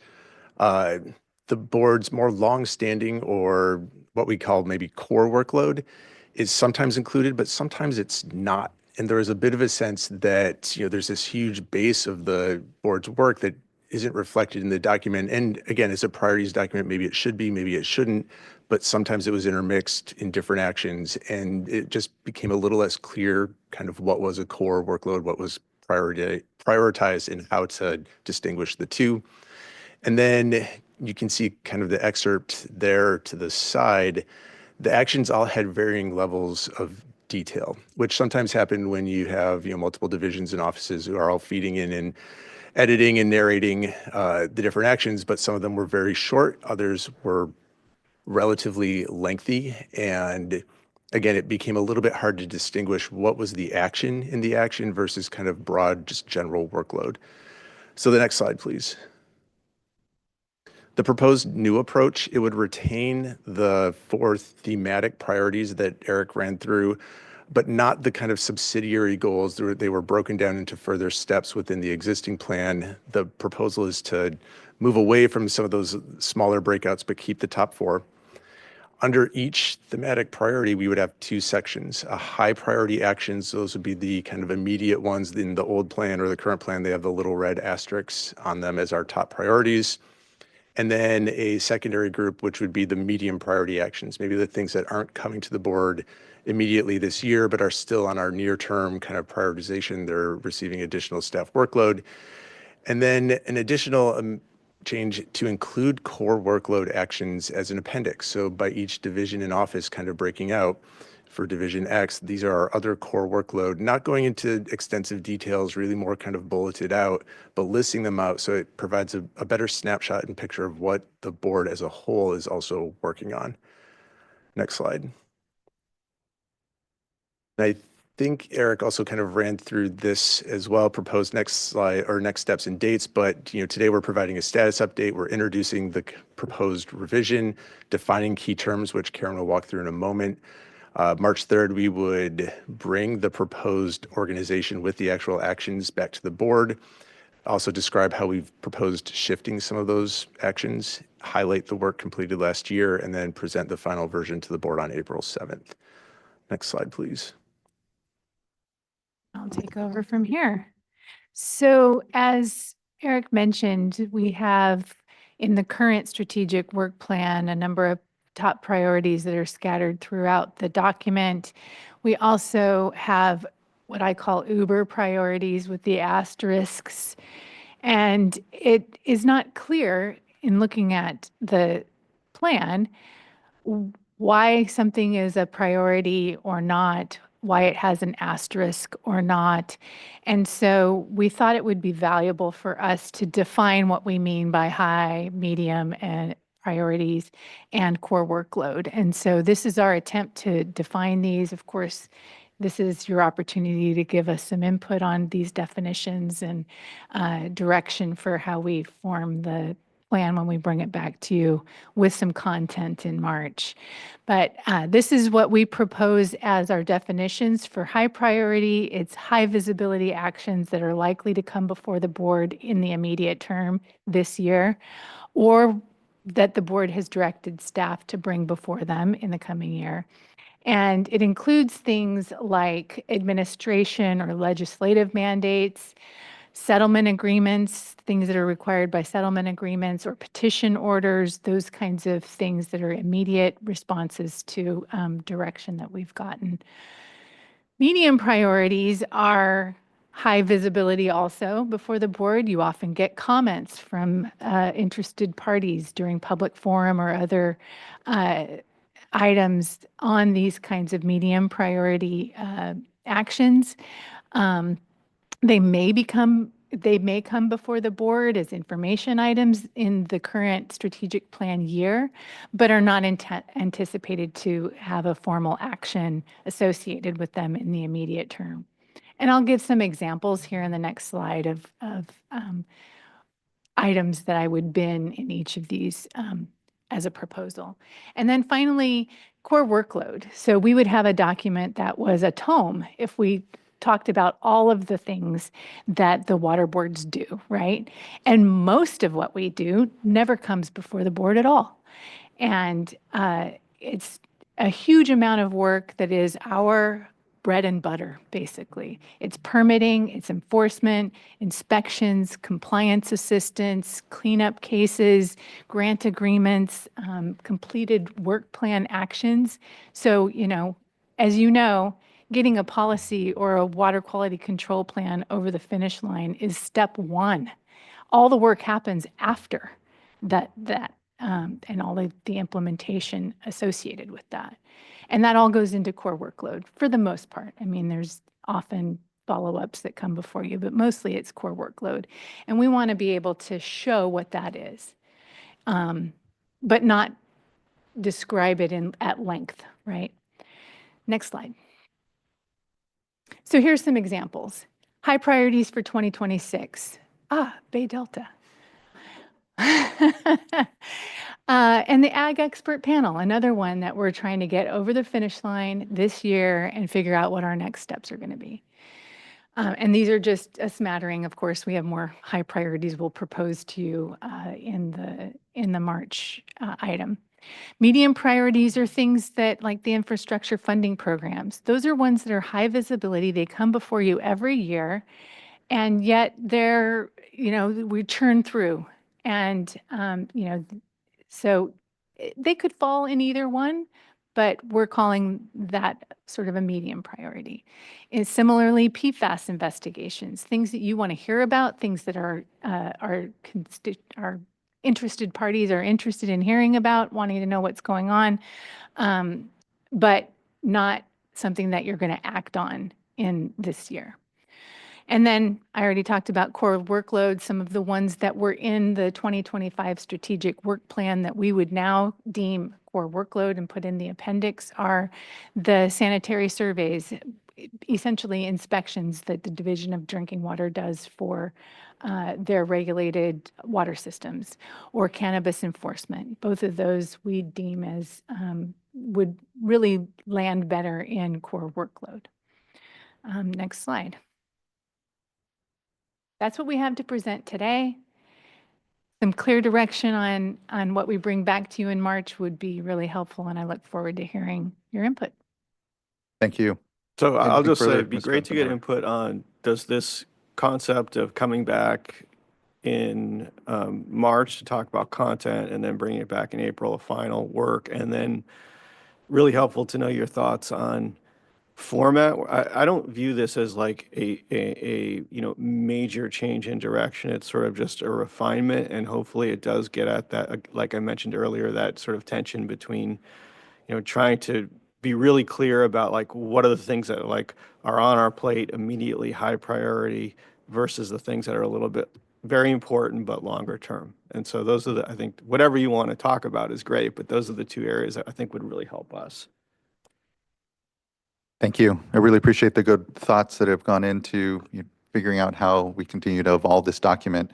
Like I said, I think that it is a good moment to really think through that structure. I appreciate the, I'll make some comments on terms in a minute, but insofar as structure, having the if you will, higher priority items kind of be punchier at the front, really geared toward what is going to be coming before this board in the current year, so people really know, okay, this year, what do I need to be prepared for the board to take action on, I guess. I think that structure works well because, again, we don't have a more comprehensive strategic work plan, and so that back half with the core workload and the description of all of that work, I think starts to serve that like broader strategic sort of purpose. And because it'll be part of this yearly document anyway, that can continue to grow, shape, and be reflective of what we think our long-term and sort of core work and direction and values are. I'll say on the terms, I don't know if high and medium priority is really the right verbiage that I would use, only because I think a lot what will fall into what's currently being called a medium priority isn't really medium. They are also high, and so I think that's where if we get away from high and medium, and perhaps it's terminology where we have like you have more immediate priorities, or I don't know, and then ongoing priorities, really make it sort of the label be not around the severity of priority, but the time in which that priority is going to be acted on. So maybe imminent priority and ongoing priority. I don't know what the words are, but I would move away from creating kind of a tier and just say that one is more imminent, or about to be taken action on in the current year, and then what we would call medium are really kind of the ongoing priority of the board, and those are more maybe multi-year. That would be the only thing, because I could see getting hung up sometimes on certain things being put into medium priority, which are high priority, but just not coming to a vote before the board in that current coming year, if that makes sense. Vice Chair. I'll give some further thought and then come back to as well, but I need some space to think. No, you're not interrupting at all. Vice Chair, please. Yeah, I was sort of struggling with thinking of a situation where something really is high priority, but then do we really want to telegraph that it's going to come before us this year? Because then that creates expectations, and we do need the flexibility. Like I'm thinking of, say, a Sigma interim plan. Might be this year, might not. And it's kind of hovering between the two in terms of time frame, but not in terms of a high priority. It still is a high priority, even if it lands in that secondary category. So I think those are good thoughts. The other thing that I would say is including on the high priority proposed definitions, emergency response. We need to be ready to, turn on a dime depending on fire, flood, drought. But overall, I really like this. The other thing, I'm just going through last year's plan and looking at some of the under the four thematic categories. Some of them include project-specific items, and others continue on that theme.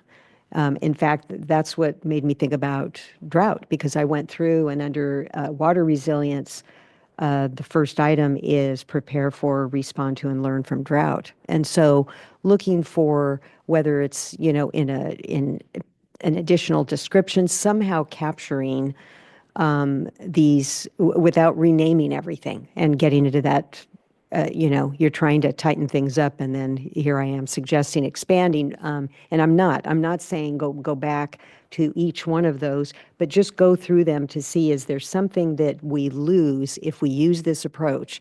Is there something that we lose in how we're describing this by having some of these specific items fall off? Yeah, and I will say, I think this is, as we're looking at the strategic work plan and doing these improvements, I think this is a good moment to be looking at the performance report at the same time, and seeing if there aren't ways in which the performance report can better be tracking, some of the metrics, at least around, these general goals and thematic work that we have, that is, more based off of, board action, certainly. And so harder to capture metrics around that. But thematically, at least, start to see if the two documents can better start to talk to each other a bit, if you will, and the two efforts be a little more strengthened by one another.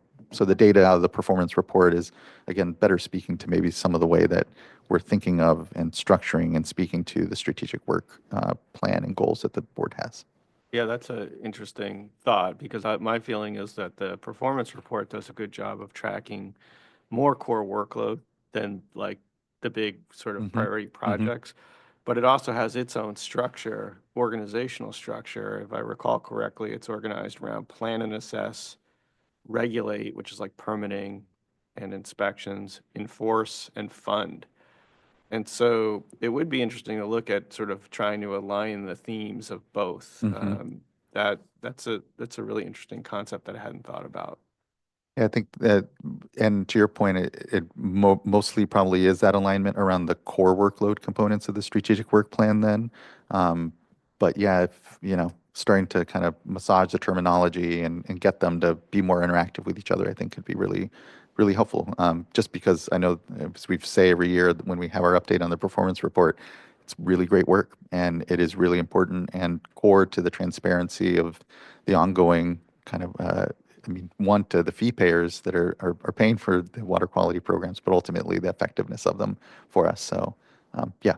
I think we'll definitely look at that. I think it's a little challenging to organize some of the core workload around the themes, because they tend to fall in multiple themes. Like, for example, like updating a major wastewater permit. Is that protecting public health, or is it protecting ecosystems? It's both. Right.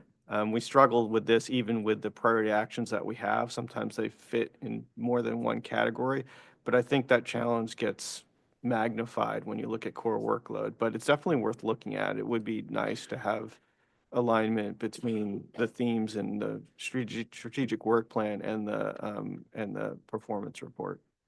Yeah, and I, just in thinking here, I know we have far more kind of robust goals, if you will, around the SAFER program and drinking water. And again, that's where, there's data there that can maybe better reflect what the effectiveness is of our programs. And that's less, I think, reflected right now in the performance report. But again, it's, I think, this opportunity to kind of wrap our arms around it all and just make sure it's all making sense. As they, those documents talk to each other, basically. Yeah. Yeah, and that I'll just caution that may be a bit of a longer term effort, because we're already like, normally we're bringing you like the final report and it's like done by now. And so we're already, behind our typical schedule. Oh, And I so, heard, yeah. probably be good to try to close out this year's strategic work plan and then work moving forward on ideas around how we could bring some of those ideas to fruition. Yeah, we can definitely put in the work plan, the further work that we need to do for the work plan. Looking to other board colleagues. Yeah, Board Member Firestone. Yeah, I am so excited about talking about this. So I really appreciate the thought that's gone into this, and I totally agree with what the chair and vice chair have said. I have a lot of thoughts, so I'm going to try and be succinct. First of all, on the overarching goals, or are we calling them goals? I don't know what we're calling them. Themes. Thematic priorities, I believe. Thematic priorities. I think that what I love about that is that they really are framed on on purpose and outcomes, and I think that's extreme. That resonates, is really helpful. I think that some of the kind of sub headings that the vice chair was flagging are helpful to help flag.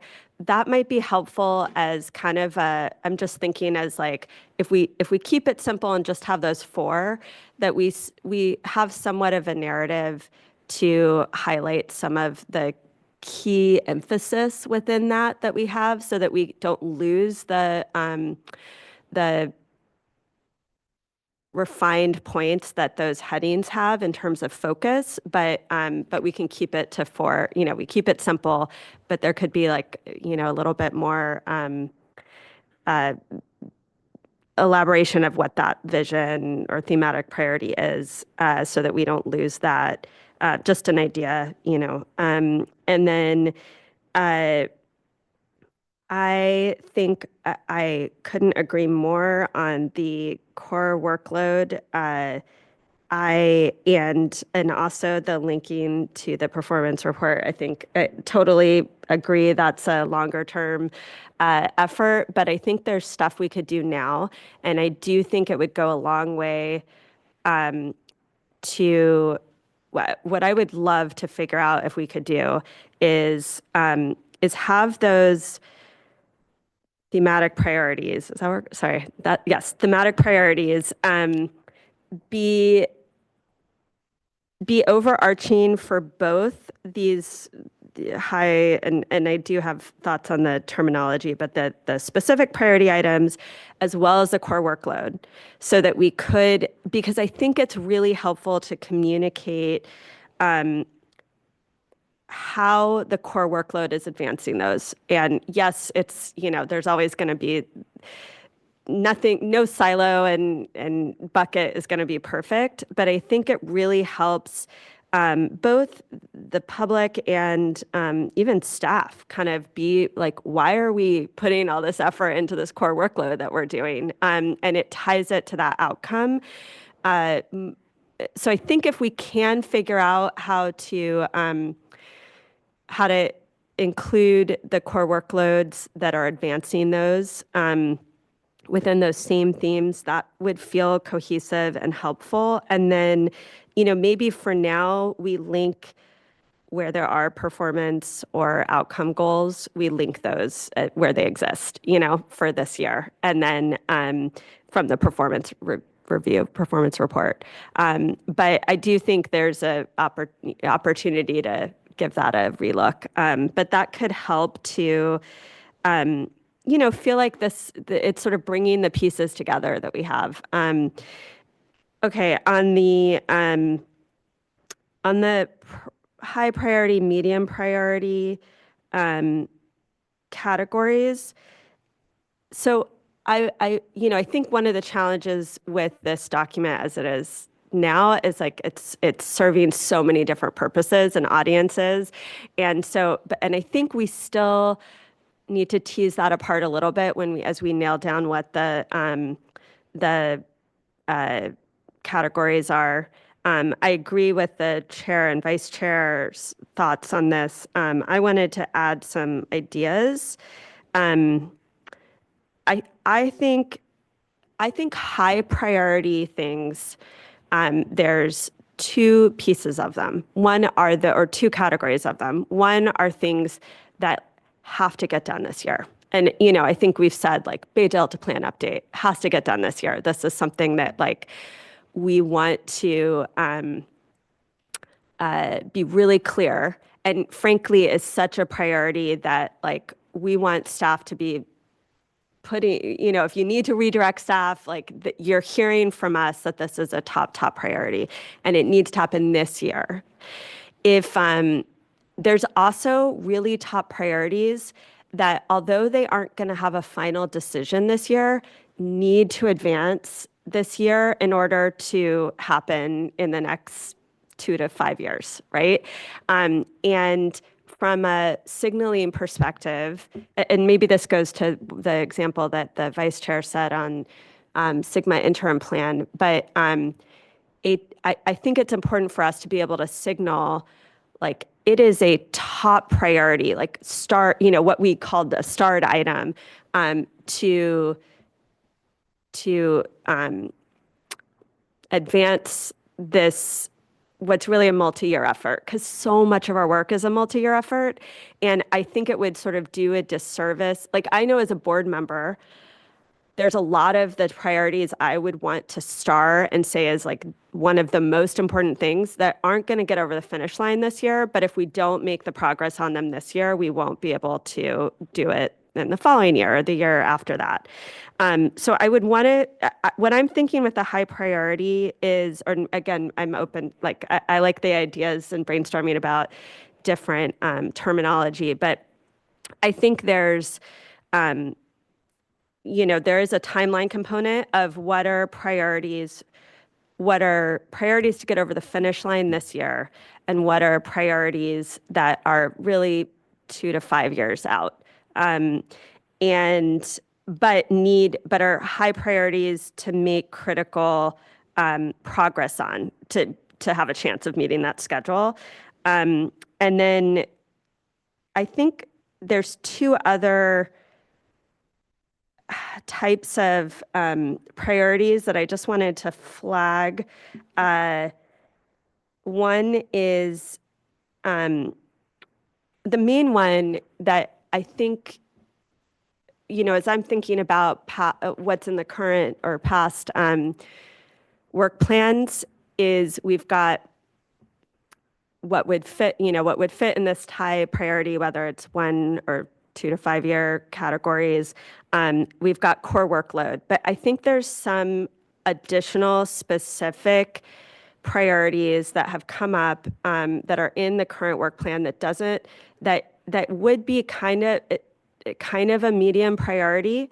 And there are things where, and I know I've championed a number of things, like an example to me is cleanup and abatement account funding for environmental justice projects. That's something that was in the Racial Equity Action Plan. It was on the priority list for the strategic work plan since we adopted the plan many, many years. But it's also one where if it doesn't happen this year, other things, it can slip in the sense of there's other things that we have to get. And if those, if new things come up or whatever, it's okay that it slips, but it's not okay that it's important to me as a board member, and hope, and all of the board members are weighing in on these, that we don't lose it. We don't lose sight of that, and that we're making progress on it. Even so, I don't know that medium priority is exactly that, but I think that that's where we had this like starred, non-starred to kind of communicate like these are things that can't slip, and then these are things that we understand things may come up, but they're still a priority. And then, sorry, the last item, the last type of category that I'm hearing, that I'm realizing today is also needed to figure out how we would reflect, is these kind of info items where we're like tracking it. And And we do want that. That's a lot of work to like do an info item and track it, but they're not necessarily they wouldn't necessarily fit in those other high priority categories or medium priority categories. And I think what I'm thinking about those is like a lot of those I'm assuming would show up in core workload. So like I don't know, we just had an info item on operator certification, right? If we're really trying to track that, operator certification could be a within the core workload, but maybe we have like a star within those of things that we want to make sure they're bringing to us updates or information items. Totally brainstorming this, so it may have a better way of doing this, but I think it could help get at. I think the core workload, I'd love to help link in more how important that is to the thematic goals that we have, priorities that we have. And I think a lot of the info items that we have are really highlighting key aspects of that core workload that we want to make sure we're able to get to really pay extra attention to and track in this particular year. And so it may be an opportunity for us to think about how we could reflect that. And I don't know if starred or non-starred on either of the priorities or core workload makes sense. Everything's loaded, but I wanted to download all my thoughts. I'm really excited about this refresh and the opportunities, and look forward to a lot more discussion on it. Thank you. Yeah, Thank you, board member. I was just going to Yeah, please. respond a little bit or just talk a little bit about what I think I heard. Generally, I think I'm hearing a theme of not really liking the medium and high priority terms, which makes sense. I get it. It's everything's a high priority. It's more about timing and urgency. The chair used the word imminent for like what we were calling high. I kind of like that. I don't recall your terminology for the I thought it was maybe ongoing priority, an ongoing I don't priority know if that versus an resonates with imminent. the I don't know. board, but that would be good to know. That to me still communicates like a distinction between the two without demoting the importance of one over the other. But we can use other words too. And so if you all have input on that, great, that we'd love to hear it. We can definitely look at trying to organize the core workload around the themes. I do think it will be challenging for the reasons I mentioned earlier, but we'll give it a shot and see what it looks like and if it makes sense. And maybe we'll do it both ways, like functionally around each organization and then try to do it around core workload and just see. I don't think we'll really know until we go through the exercise of dividing them up into the categories. As you said, board member Firestone, there's not going to be one model that is perfect for this. And so we want the best, but it will be imperfect. We know that. I think that's it for just thinking about what you said. Oh, the other thing I was going to mention was, I guess I was envisioning the description of core workload would be almost like an appendix or an attachment, and I was also thinking it would be more high level than I think you're visioning right now, and so that's something we should think about. Like, for example, the informational item that we just had on operator cert, I wasn't even thinking something like that would show up. I was thinking more like groups of activity, like wastewater permitting, NPDS inspections, that like very high level. It doesn't mean that's the way it should be. It's just the way I was thinking about it. I think we were thinking about it. So can I just add two things? One is, it was interesting to me because the examples you gave in the medium priority of PFAS investigations and even infrastructure funding, I think of as core workload at this point. But they're super high priority. And like with infrastructure funding, we have pretty clear goals that we've set in our adopted plans. And so food for thought, I just, I'd want to figure out how we can, obviously agreed, like you can't describe every single piece of work that this board does, that would be, a huge tomb. But um, I'd like to think about how we're describing the core work that we do and not having everything be sort of feel like a special project. And then the other thing that I mentioned, I just want to make sure to get some feedback or discussion on is this like multi-year priorities. And so, for example, like HABs is the big one in my mind. Like that's not, or I can think of some other ones, but we're not going to adopt an objective this year. But if we don't make like really significant progress and make that a real high priority, we don't have a chance of adopting it for a while. And I think we want to be able to communicate that to staff and the public about what those multi-year, like a little bit longer term. So 2 to 5 years I'm throwing out. So I don't know if how that resonates, but. So like the second level would be like 2 to 5 year priorities. What the chair was saying was ongoing, something to that effect. Yeah, no, all in all, really helpful input. And I would just also say, like, keep in mind, this truly is a living document. So I feel like we're on the verge of making some important and helpful changes, but if we don't get 100% of the way there this year, like we will refine it over time. Yeah, no, it has definitely evolved over these years and will continue to from this point. But this is just a really great space and opportunity to have this discussion for ourselves. So just thank you. Board Member McGuire. Okay, well, my ideas about this have been evolving as the conversations occurred. So I'll try to build on the really good comments and feedback. I generally concur with everything that has been shared so far. I appreciate the approach to make this a little bit more focused and clear. I think one of the real benefits of having the strategic work plan is identifying areas that we may need to make trade-offs in terms of decision making and prioritizing limited staff resources. So the Bay Delta plan is a very good example, right? For me, it's how do we articulate through this plan that one action is kind of an all hands on deck situation for the year. And that may come at, unfortunately, some other things slipping. It just is the reality of it. And so that's one thing I really don't want to lose through this. I want to make sure that that's really what I want to communicate through this effort, not just Bay Delta, but there's other items that fall raise to that level, but how do we retain that? So I think everything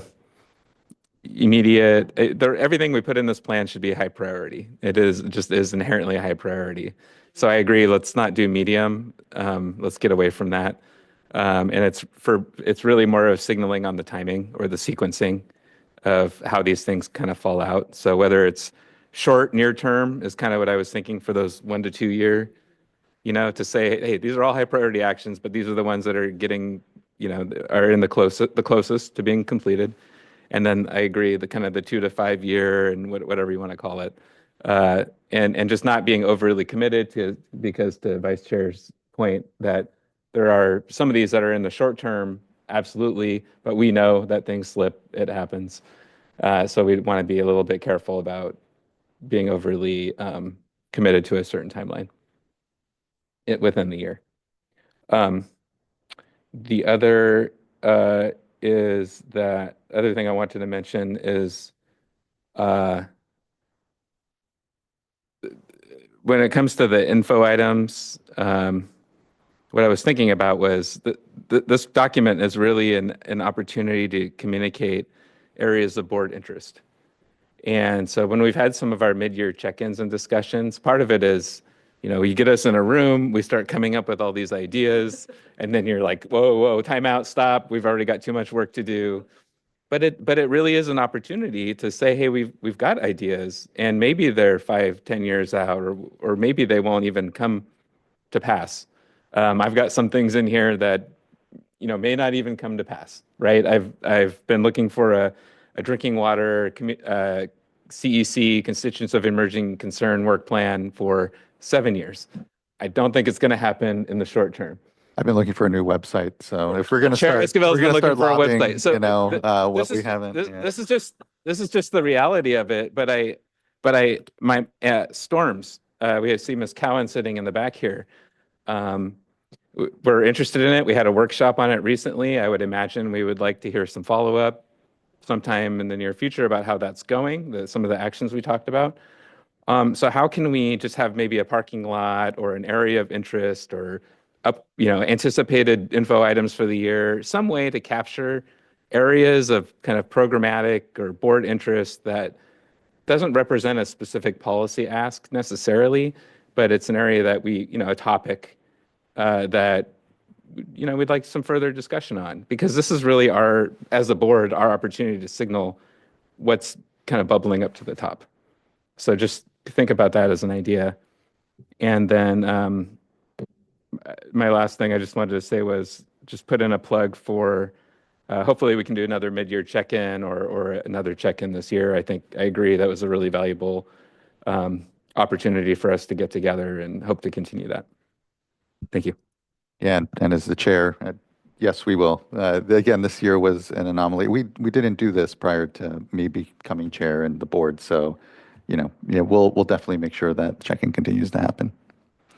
And I think I don't know if Mr. Oppenheimer, you wanted to follow up with anything. Thanks. Good input. We'll think about this. We'll think about how to implement this parking lot concept. And the only other thing I'd say, Board Member McGuire, is I think the next time we meet on this, we'll be talking about content, and that will be a good opportunity for board members to bring up things they think should either come off or new things they want to come on, bearing in mind that we are pretty, we do have a lot going on already, so adding stuff is challenging. But the parking lot actually, or however we end up fashioning it, would be a good way to make sure, we don't lose track of the things that we're interested in doing, but recognize we can't really take on at the moment. Yeah. Yeah, thanks. And as you were talking, I realized, I think one of the other challenges that we have is that we make a lot of priorities in different places. It came up. So we have our annual drinking water priorities that drinking water brings to us to adopt a resolution every year with all their priorities. And we've got the ocean plan, we've got storms, we've got the triennial review process on all our policies and plans that is occurring right now that at some point we'll hear and make some decisions on about those priorities. So I don't have an answer for that either, but just acknowledging that we've got a number of different nested priorities through different programs, and somehow recognizing that just inherent existence of those different initiatives would be good. Yeah, for sure. Appreciate that, board member, and agree. And like I said, I think this is our opportunity to kind of wrap our arms around all of that. When it comes to things that, I think we started this discussion around how do we have a punchier, more of a prioritization, and we are going to add additional things here. But I think it is important to have something as sort of like an emerging issues kind of area where it may not be, imminent action. It's not a high priority right now, but it is something we're starting to see on the horizon and just flagging. The other thing is, we do have a number of check-ins that we've requested through the course of our decision-making over all these last years and prior. I think of the Environmental Laboratory Accreditation Program, ELAP, as one of those where we have, I think, a yearly check-in with ELAP usually. Enforcement has been coming in and doing a check-in now with us. Maybe there's a place that we can just synthesize the check-ins that will be that are ongoing and will be, as part of the course of work for the year, just so, and doesn't necessarily have to have timing when those check-ins might happen, but if so, that's helpful for folks to understand. But just to kind of catalog what is the ongoing check-ins that we've already established through the various proceedings we've had, where we ask for folks to come back in and fill us in on what's happening. Again, we're trying to make this document more effective and efficient, and I think we're going to end up adding more through the course of it because of it. But it's really of how it's structured and how it remains consistent with all those other spaces, whether it's a performance report, whether it's the drinking water priorities, whether it's the different spaces in which this all kind of connects. I think it is, it's kind of our Rosetta Stone, if you will, for the board's work, because it's all in one place. It's a document that we chug on yearly, and yeah, hopefully this has been helpful. Yeah, it has been. And the check-in, cataloging in the check-ins is a good idea. I mean, that could be done separate and aside from this work plan. It could just be an attachment to the work plan, but it would be good to have that. There are a lot of actually required check-ins that, the board over a long period of time have added to different resolutions for different projects. And, it'd be easy to lose track of those. So it would be good to sort of catalog what those are and generally when they come before the board, what time of year, what month or quarter. Yeah. So that's something we can work on. And the input's been helpful. I should have said at the outset, like this plan is really helpful for me, I think for the exec team. It's a really great document just to communicate to a range of audiences like what our priorities are, and it also helps keep us on track. It's sort of like our playbook, and it helps us manage the board too, frankly. Like when you come to us with ideas, or when external parties come to us with ideas, I often tell them my job's to implement this work plan, and if it's not on there, it's challenging. Yeah, I know it's easy for us. I know to just imagine that there's just spare capacity out there to take on new projects, and it is an exercise in discipline for sure of all of us collectively to try to just help support what is a lot of ongoing work. And yes, do our job as board members. We're out there, we're listening, we're hearing things from folks, we're bringing it in, and that can. That is what shapes here our priorities as well. But the document, have it one place, have all of us see it, and agree is just really an important exercise. So just thank you. It helps keep us really focused. Yeah. Board Member Morgan, I want to make sure, I apologize. I know when you're participating virtually, it's. And thank you. I'll just keep it short. I just really do appreciate the discussion and everything that's been said. And for me, just really being able to, I want to say, see and just as Executive Director Oppenheimer has stated, just really short and brief, just here's core workload and having that be available. I think that is beneficial not only for me, but also for the public. And then being able to see here's where the priorities are within water rights or water quality, and so you see, there's a lot of core workload that goes on for staff. And then on top of that, they're also doing what I want to say other duties as required. That 5% that's in their workload is actually more than 5%, and they do take on a lot.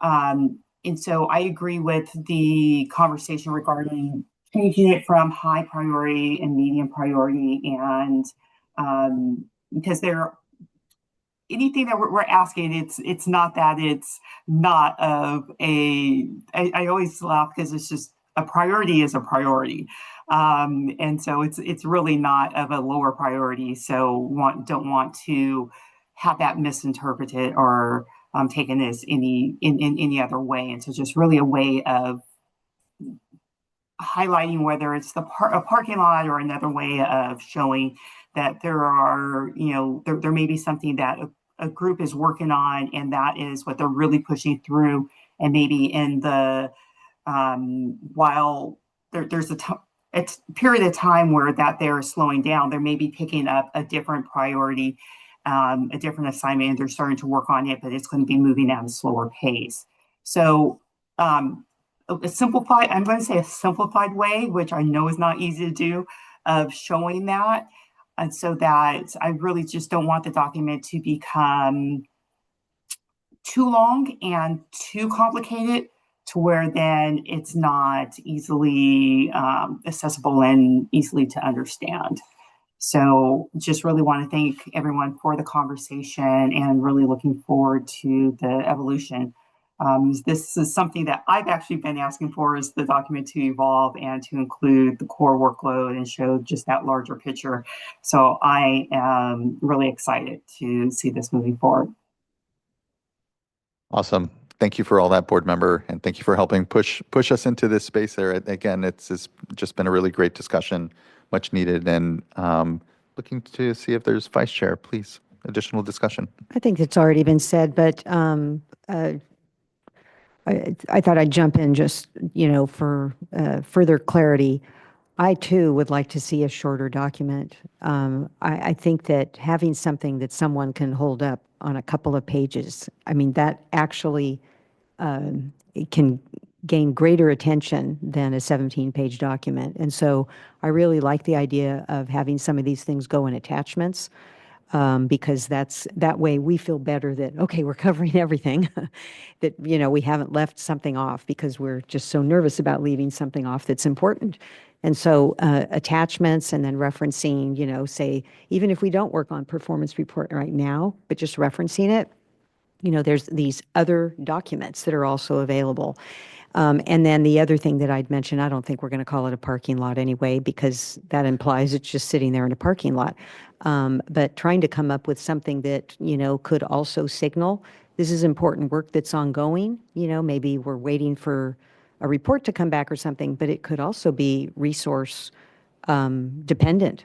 Like, we don't have the funding for it. We would love to do all these other things, but, maybe we're constrained. And so coming up with, some way to label that so that we are also showing what our needs are in this, or just flagging that we might have these additional needs.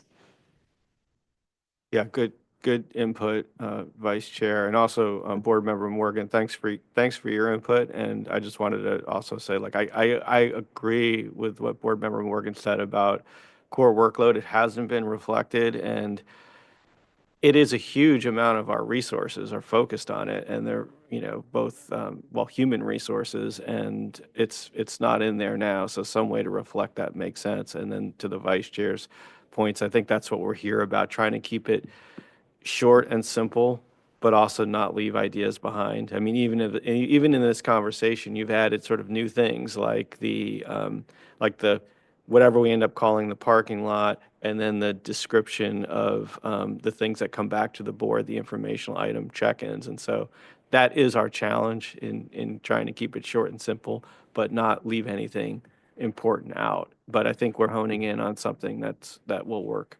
And I like the idea of attachments too, Vice Chair. Yeah, so it can kind of break apart. You can have the whole thing as one if you need, but to your point, if you need that punchy, what's coming up this current year for the board and you want to know, be able to have that in hand. Yeah, I think for me, emerging issues is probably, a better thing to call what could be a parking lot, only because in our scheduling meetings for the board meetings, we do have a parking lot, and we call it a parking lot there, where we have unscheduled items that we have to keep track of.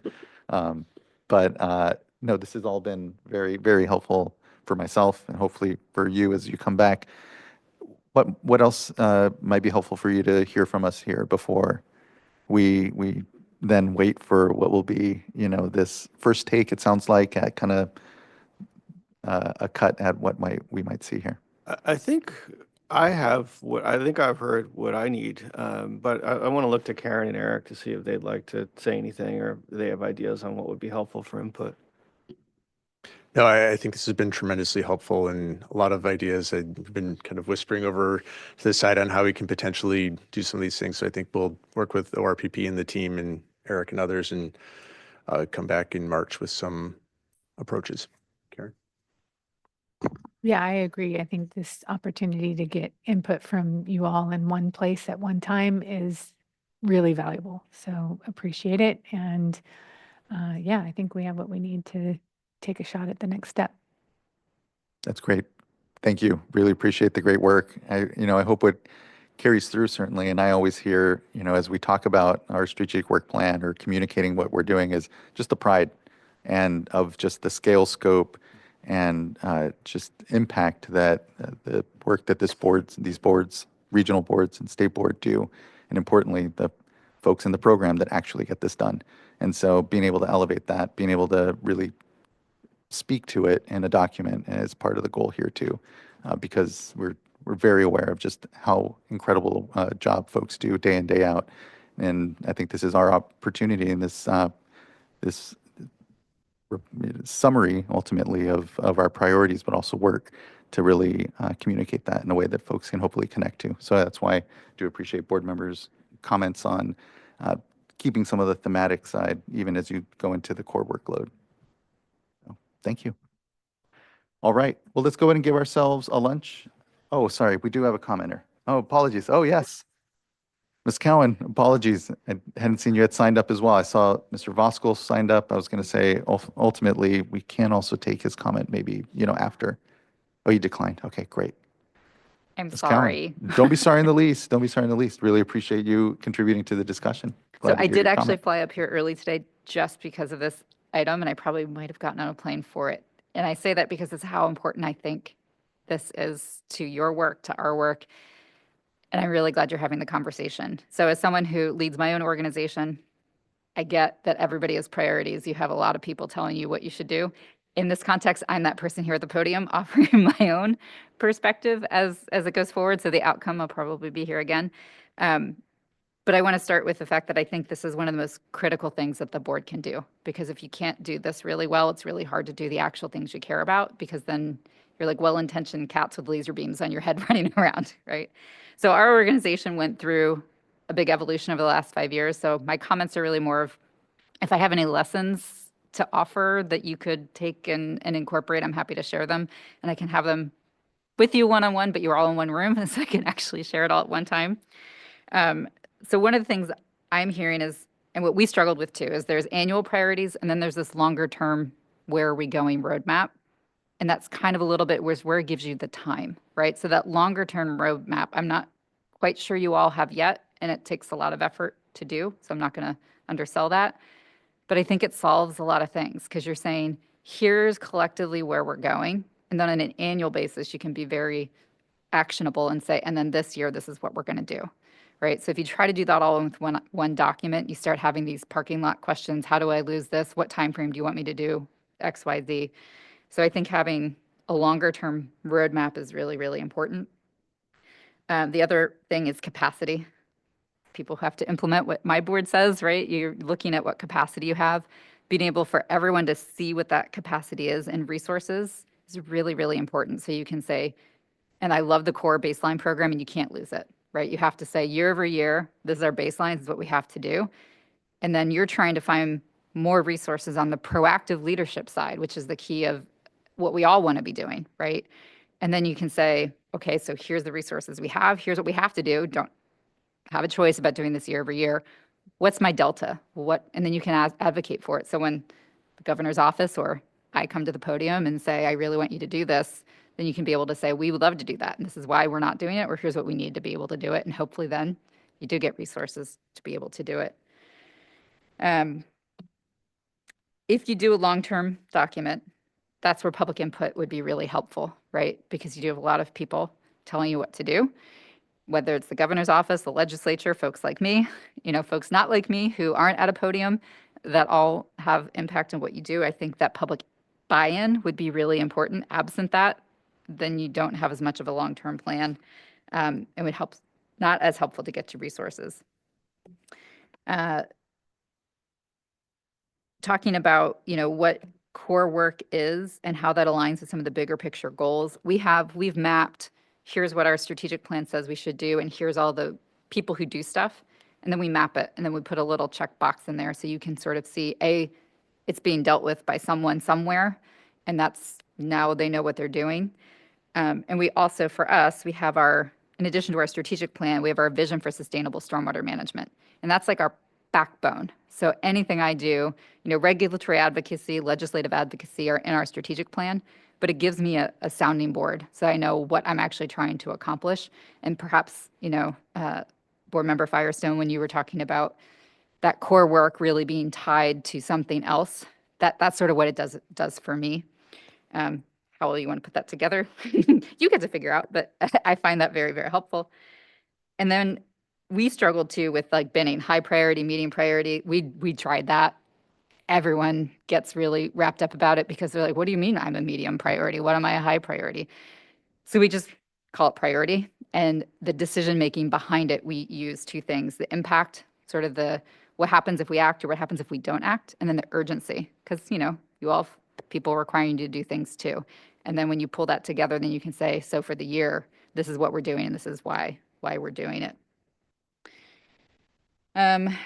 We also, with core workload, we use the terms now. We've done this over 5 years, so we've been learning as we go.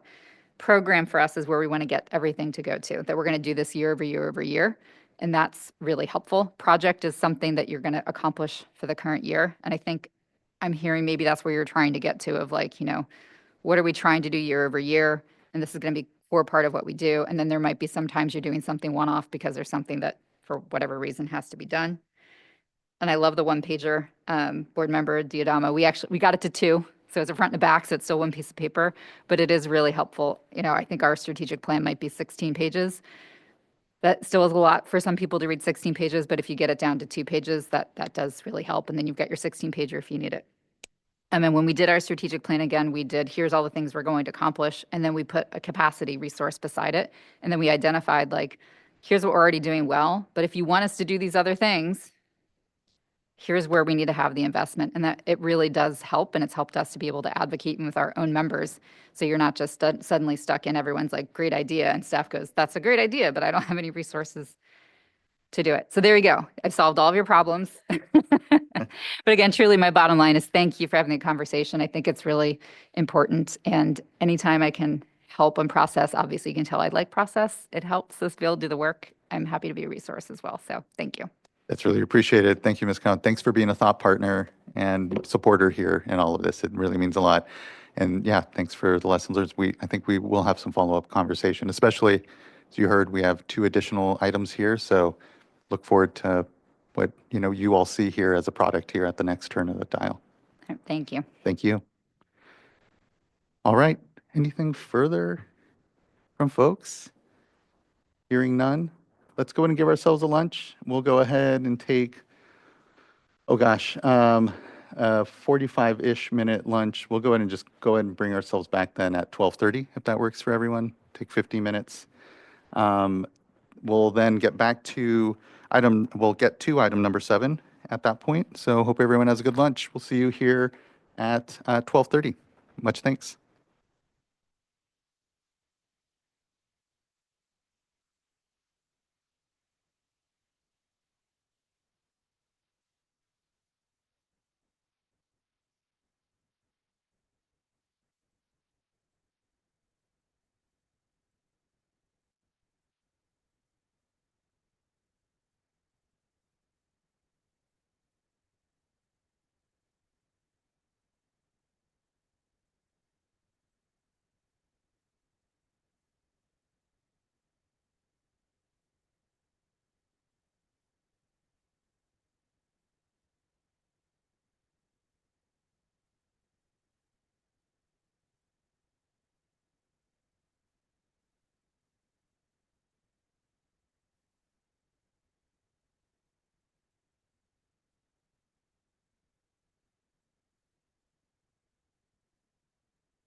All right, everyone, it is 12:31. We can bring ourselves back. Hope everyone had a great lunch. We are now returning to item number 7. Have a short statement that I'll just read here. Welcome to this public meeting to consider a proposed resolution to adopt the Clean Water Act Section 303D list of impaired waters portion of the 2026 California Integrated Report. This meeting is being held in accordance with the public notice dated December 5th, 2025. The State Board is planning to take formal action today. We have a presentation led by Lily Rodriguez and Maddie Boynton, be followed by public comments. Good morning, or good afternoon. Good to see you all. Appreciate it. Good afternoon, Chair Esquivel, members of the board. My name is Lily Rodriguez. I'm an environmental scientist for the Assessment Policy and Process Unit and lead staff for the 2026 Integrated Report. Public. Started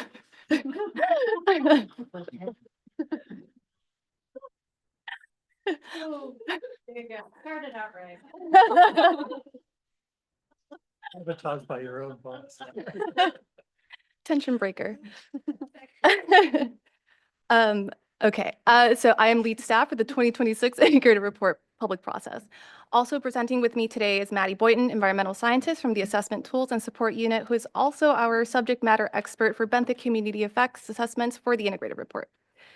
We are both representatives from the State Water Board's Division of Water Quality and work on the development of the Integrated Report along with staff at the regional water boards. In addition, there is a representative from each regional water board that conducted on-cycle or off-cycle assessments for the 2026 Integrated Report in case there are any region-specific questions. The purpose of this item is to consider the adoption of the 2026 303D list. Next slide, please. I'm going to start by providing an overview of the Integrated Report process and sharing summary statistics. Then I'll summarize public comments and staff responses related to the 303D list permit nexus, as well as region-specific comments. After that, I'll be handing it over to Maddie Boynton to discuss benthic community effects. Once Maddie is finished, I'll provide an overview of program improvements and discuss future Integrated Report cycles. Next slide, please. The Integrated Report consists of 2 parts, the 303D list of impaired water bodies and the 305B condition report. Both are prepared to meet the requirements of the Clean Water Act. The purpose of the Integrated Report is to assess data and report on the quality of surface waters throughout the state. The 303D list identifies waters that do not meet water quality standards due to specific pollutants, meaning the water body's designated beneficial uses are impaired. The Water Quality Control Policy for developing California's Clean Water Act Section 303D list, also known as the listing policy, is the statewide policy that provides a standard approach for developing the 303D list. Federal law requires that the 303D list be approved by the United States Environmental Protection Agency. In California, the State Water Board's adoption of the 303D list serves as a recommendation to the US EPA. The 305B report informs the overall condition of surface water quality. The 305B report is submitted to the US EPA, and they compile reports from every state into the National Water Quality Inventory Report, which is then submitted to Congress. Neither the State Water Board nor the US EPA take a formal approval action on the 305B report. Once a water body is placed on the 303D list, the listing and data and information to support the listing may be used in a number of ways. The most common way the list is used is to prioritize the development of TMDLs or other restoration plans to address an impairment. It may also be used to prioritize the review of designated beneficial uses or water quality objectives, potentially leading to a standards change. The list may also be used to prioritize and target additional ambient monitoring. Additionally, a listing and the data used to support the listing may be used to inform permit development and requirements. Staff completed a research project to further understand the nexus between the 303D list and permits, and I will discuss the findings in more detail later in this presentation. Next slide, please. This slide shows the overall timeline of official actions undertaken for the Integrated Report. The 2026 Integrated Report cycle began with the data solicitation period, which ran from April 18th through October 21st of 2022. Data submitted prior to the data solicitation cutoff date was gathered, evaluated, and where appropriate, assessed. Overall, the assessment phase takes over 2 years and includes organizing the data, developing lines of evidence, making listing decisions, and preparing the draft staff report. Last spring, we conducted the public review and comment period. On December 22nd, 2025, staff released the proposed final integrated report and the associated staff report. On January 23rd, 2026, we released the first revised proposed final staff report and responses to comments. The revisions include edits to sections on the assessment methodology for benthic community data in specific water body types. There were, however, no changes made to listing recommendations or categorization of specific water bodies. Maddie will discuss these changes in more detail later during the presentation. Finally, if the State Water Board adopts the integrated report today, it will be submitted to US EPA by April 1st, 2026. In addition, not shown on this timeline are several meetings and discussions with our regional water board partners who play a key role in listing decisions and development of the integrated report. We also held several informal targeted outreach meetings with commenters to better understand the outstanding issues. Next slide, please. This table shows how water bodies are categorized once a water quality assessment is complete. I won't walk through each condition category in detail, but I do want to briefly highlight categories 3, 4, and 5.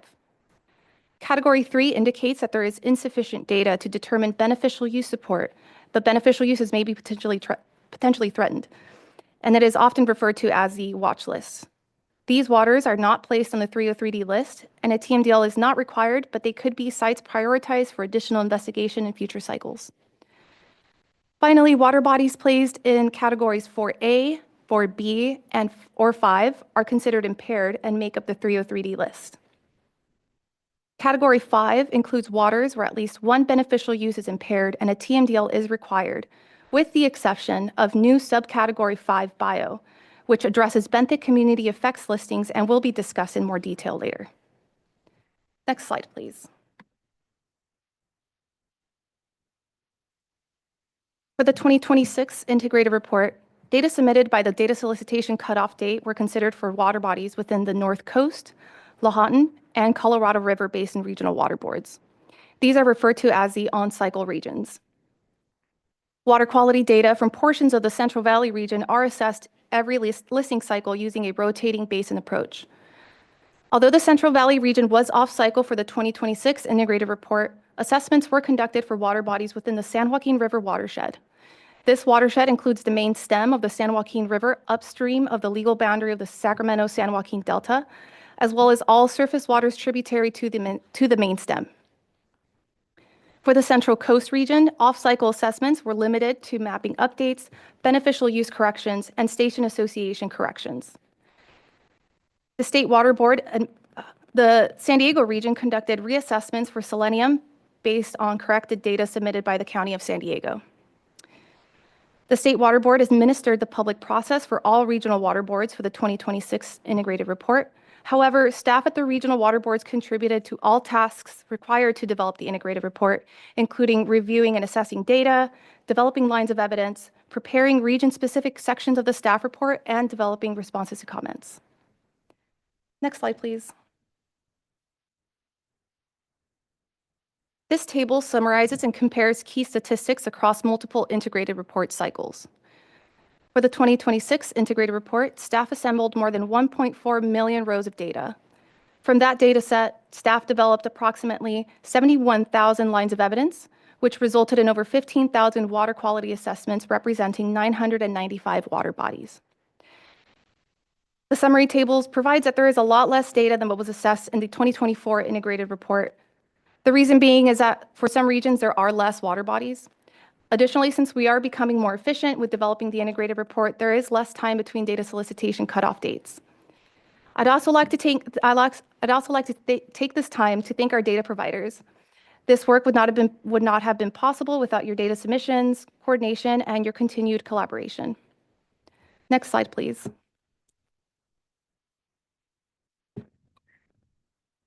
This table shows the number of new listing recommendations for the 2026 integrated report, along with totals carried forward from the previous integrated report.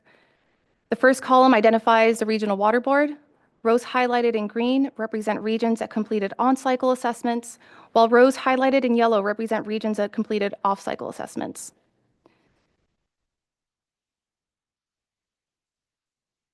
Next slide, please. The graph on this slide breaks down new listing recommendations by pollutant type. The majority of listing recommendations are for pesticides, nutrients, and the miscellaneous category, which includes pollutants such as cyanotoxins, hardness, pH, and temperature. Next slide, please. In contrast, the graph on this slide shows delisting recommendations by pollutant type. As you can see, the majority of delistings are for pathogens and pesticides. 32 of the 47 pathogen delistings are in the Lahontan region.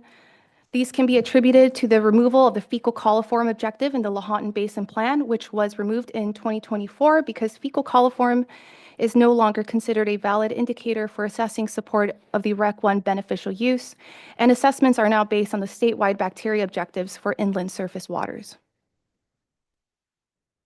33 of the 37 pesticide delistings are in the Central Valley region. While some pesticide delistings result from regulatory actions, such as efforts under the Irrigated Lands Regulatory Program, many pesticide delistings in this and recent cycles also reflect work such as data reassessments, data corrections, and the remapping of the delta. Next slide, please. Next, I'm going to go over comments received and staff responses to those comments. I'll start with the 303D list permit nexus and then transition to region-specific issues. Next slide, please. While the development of the 303D list is non-regulatory, over the course of several listing cycles, we have heard that the 303D list has significant regulatory impacts. For example, that existing permit requirements automatically trigger new permittee obligations upon a future 303D listing.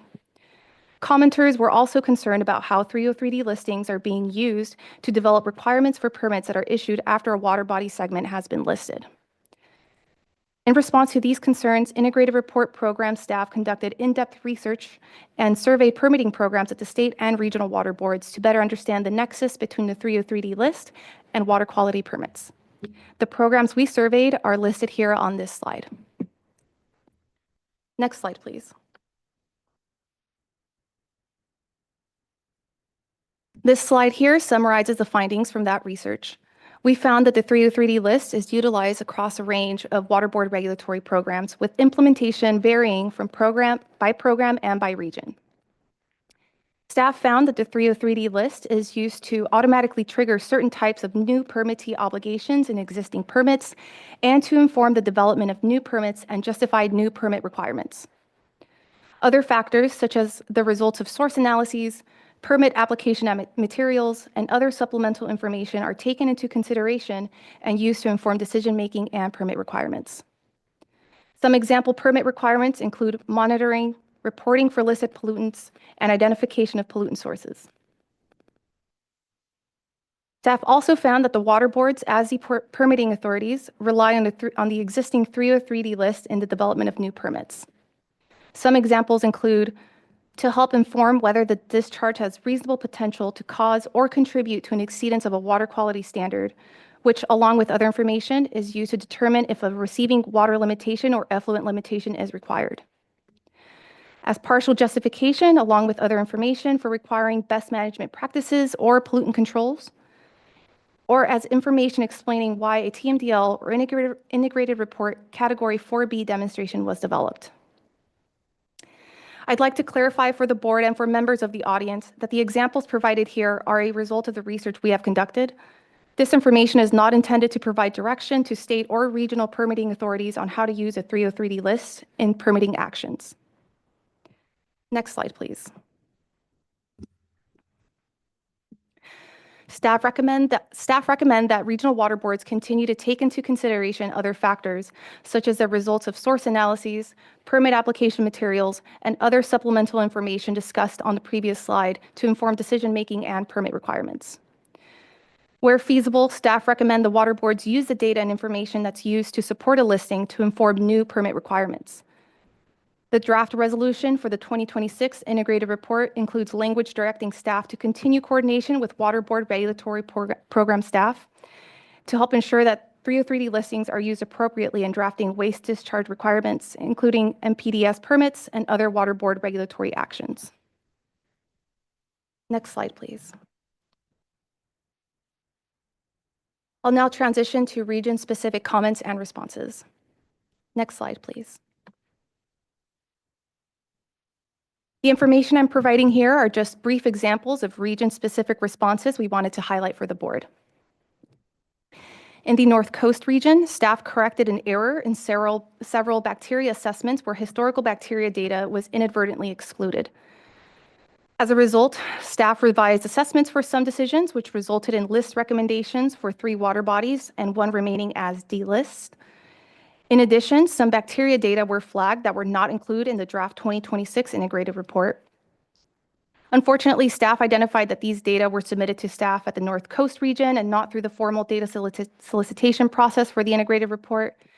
In addition, there were data quality issues with the identified data sets. We have worked through those data quality issues, and we are incorporating the data as a high priority off-cycle assessment in the 2028 integrated report. For the Central Valley region, assessments for zinc, specific conductivity, and metals were corrected where some data were incorrectly interpreted as milligrams per liter instead of micrograms per liter. The reassessments resulted in delist or do not list recommendations. In the Lahontan region, we updated some decisions that included the incorrect indicator bacteria. In this case, some E. coli decisions contained outdated fecal bacteria LOEs. Those decisions were updated and the incorrect LOEs were removed. Next slide, please. In the Colorado River Basin region, a commenter provided documentation showing there were no wastewater discharges upstream from Whitewater River and that elevated temperatures were driven by ambient conditions. Staff reviewed the submitted information and confirmed there are no wastewater discharges affecting the river. As a result, Whitewater River was moved from Category 3 to Category 1. We also received concerns about how the pyrethroids evaluation guideline was applied. In reviewing the comments, staff determined that the available pyrethroids data for that decision were outdated and no longer representative of current conditions due to changes in management practices. Based on that information, the decision was revised from list to do not list, and the older non-representative data collected prior to those management changes were removed from the assessment. The San Diego region completed off-cycle assessments and received 1 public comment. In response, staff made a minor administrative correction to consolidate data and remove a duplicate decision. Finally, while the Central Coast region conducted off-cycle assessments, no comments were received for that region. Next slide, please. And now I'll be passing it over to Maddie. Thank you, Lily. Next slide, please. I'll continue by sharing information on benthic community effects assessments. Section 3.9 of California's listing policy requires the water boards to place a water body on the 303D list, quote, if the water segment exhibits significant degradation in biological populations and/or communities as compared to reference sites and is associated with water or sediment concentrations of pollutants, end quote. For the integrated report, we call biological integrity measurements benthic community effects, or BCE for short. BCE assessments are based on macroinvertebrate ecosystem health and pollutant data. Benthic macroinvertebrates include aquatic insect larvae, crustaceans, mollusks, and worms that live at the bottom of rivers and streams. Because they are ubiquitous, relatively stationary, and diverse, assessing types and numbers provides a range of responses to environmental pressures. The California Stream Condition Index, or CSCI, is a well-established tool to measure the biological condition of benthic macroinvertebrates. It uses standard operating procedures for sample collection and a predictive multimetric index for analysis. The CSCI is used across multiple water board programs to measure biological health and impacts to benthic communities. Next slide, please. During the development of the 2024 California 303D list, the State Water Board placed 44 water bodies into Category 3 until the State Water Board developed a methodology for determining association of pollutants to degraded biology. On December 12, 2024, the US EPA issued a partial approval, partial disapproval letter that overlisted the 44 water bodies, moving them from Category 3 into Category 5. Accordingly, they updated their database called Attains to reflect the overlistings in Category 5 of the 2024 303D list. Next slide, please. When developing the draft 2026 list, staff began with the 2024 list, which aligns with US EPA's Attains database. In response to comments received on the draft 2026 report, staff then worked to refine the assessment methodology for BCEs and made adjustments to listing recommendations as appropriate for the proposed final 303D list. As we continue, I'll be explaining the revised assessment methodology, including the development of a new subcategory. Next slide, please. That new subcategory is called 5-bio, and this definition is a lot of text, so I'll give you all just a moment to skim it over.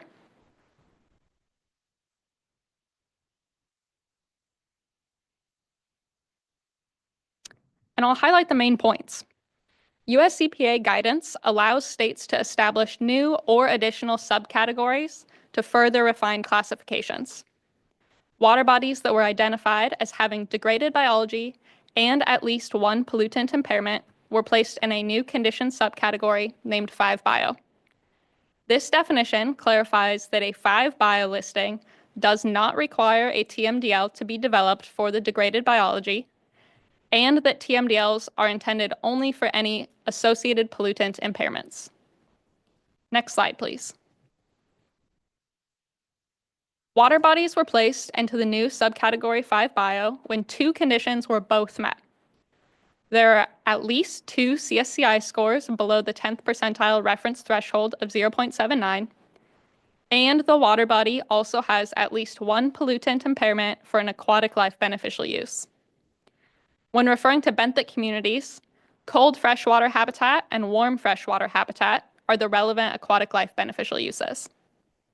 When referring to the associated pollutant, the uses can include cold and warm, but also other aquatic life uses, including but not limited to inland saline habitat, estuarine habitat, preservation of biological habitats, preservation of rare species, migration, or spawning. This approach follows listing policy sections 3.9 and 6.1.5.8, ensuring listings are based on reference sites and tied to pollutants. Due to inconsistent approaches in previous listing cycles, staff reviewed all CSCI-based listings to ensure that they met these criteria. Next slide, please. Many commenters disagreed with placing water body segments into Category 5 unless the water boards could prove that the associated pollutant or pollutants are in fact causing or contributing to the degraded biology. When assessing data and information for BCE assessments, the evaluation considers whether specific pollutants have the potential to adversely affect aquatic life beneficial uses in accordance with the relevant sections of the listing policy. With this assessment methodology, a presumption exists that the aquatic life impairing pollutant is associated with degraded biology. In the future, regional boards may follow an additional optional analysis to show that a pollutant is not associated, meaning not causing or contributing to the degraded biology. This is also applicable to reassessment of already assessed water bodies. If this can be shown, the BCE listing would be moved from Category 5-bio to either Category 3 or 4C. Next slide, please. As we have described, subcategory 5-bio will be used when we have an associated pollutant impairment for an aquatic life beneficial use. While an impairment may be caused by a combination of both pollutant and pollution factors, a water body can only be placed into Category 4C when no known pollutant impairment exists. Therefore, impairments associated with both pollutants and pollution were placed in subcategory 5-bio. If it can be demonstrated that pollution, such as lack of flow or channel alteration, is the sole cause of the degraded biology, the water body segment would be placed in Category 4C, indicating that non-attainment of any applicable water quality standard is the result of pollution. While Category 4C is part of the 303D list, no regulatory action is required for water bodies placed in Category 4C. When data demonstrated that BCE is degraded, but there is not at least one pollutant impairment and no evidence of pollution associated with degraded biology, the water body is placed into Category 3, indicating that an aquatic life beneficial use may be potentially threatened. Category 3 is not part of the 303D list. Next slide, please. In the 2026 IR, we applied the 10th percentile CSCI reference threshold to most perennial and non-perennial wadable streams with readily available data, including intermittent and modified waters. This approach is consistent with previous listing cycles and consistent with how we apply the listing policy. While non-perennial streams like intermittent streams were assessed, the CSCI was not applied to streams known to lack sufficient flow for CSCI sampling protocols. In response to written comments on the January draft 2026 integrated report, we added new definitions of specific types of modified channels and non-perennial streams to the December 2025 version of our supporting documentation. After additional discussions with interested parties over the last several weeks, we have removed those definitions, which is reflected in the first revised proposed final staff report from January 2026. It's important to note that the removal of that language did not affect our listing decisions. We are committed to exploring those definitions and potential refinements to our assessment process as part of a future listing cycle to allow for more robust public outreach and participation. Next slide, please. Some streams, however, were not listed based on CSCI data this cycle. Commenters emphasized that reference condition varies greatly among natural stream types in general, and the statewide 10th percentile reference CSCI may not accurately reflect the conditions on the Central Valley floor. The commenters are correct that there is only one reference site located on the Central Valley floor. All water bodies located on the Central Valley floor that were listed as impaired and in Category 5 for BCE were revised and placed into Category 3, indicating that beneficial uses may be potentially threatened. These changes were made due to the uncertainty in whether the statewide minimally disturbed reference conditions appropriately reflect Central Valley floor minimally disturbed reference conditions. Additional scientific analysis needs to be completed and peer-reviewed before determining if the statewide score of 0.79 or a different score is appropriate for IR assessments on the Central Valley floor. Next slide, please. Recognizing the continued interest and upcoming research on BCE assessments, the draft resolution adopting the 2026 303D list contains direction to staff to continue coordinating across the Integrated Report Program, the SWAMP Bioassessment Program, and the Bioassessment Working Group on research efforts to consider the applicability of the CSCI's 10th percentile reference threshold in specific water body types or ecoregions. Continuing research should ensure scientific accuracy, public transparency, and consistency in benthic community assessments. Any refinements to benthic community assessment methodologies shall be incorporated into future 303D listing assessments and be clearly and regularly communicated to the public. Next slide, please. I'll pass it back to Lily. Thank you, Maddie. I'll now lead us through program improvements and future integrated reports and close us out. Next slide, please. I'd like to take the opportunity to inform the board and the audience that we are continuously working towards improvements while concurrently developing integrated reports that are at various stages of development at any given time. Specifically, we are working towards modernizing our databases and improving automated systems. We are also streamlining internal processes through our internal documentation and optimizing workflows for increased efficiency. Additionally, we are increasing our efforts to clarify information for the public and improve data transparency. This includes increased opportunities for the public to engage with water board staff through staff workshops and other outreach sessions, and releasing the data use and objectives tables, which were released as appendices N and O this cycle. Finally, we are always concurrently working on multiple integrated report cycles to stay on schedule. The 2028 integrated report is planned for draft release to the public in early of 2027.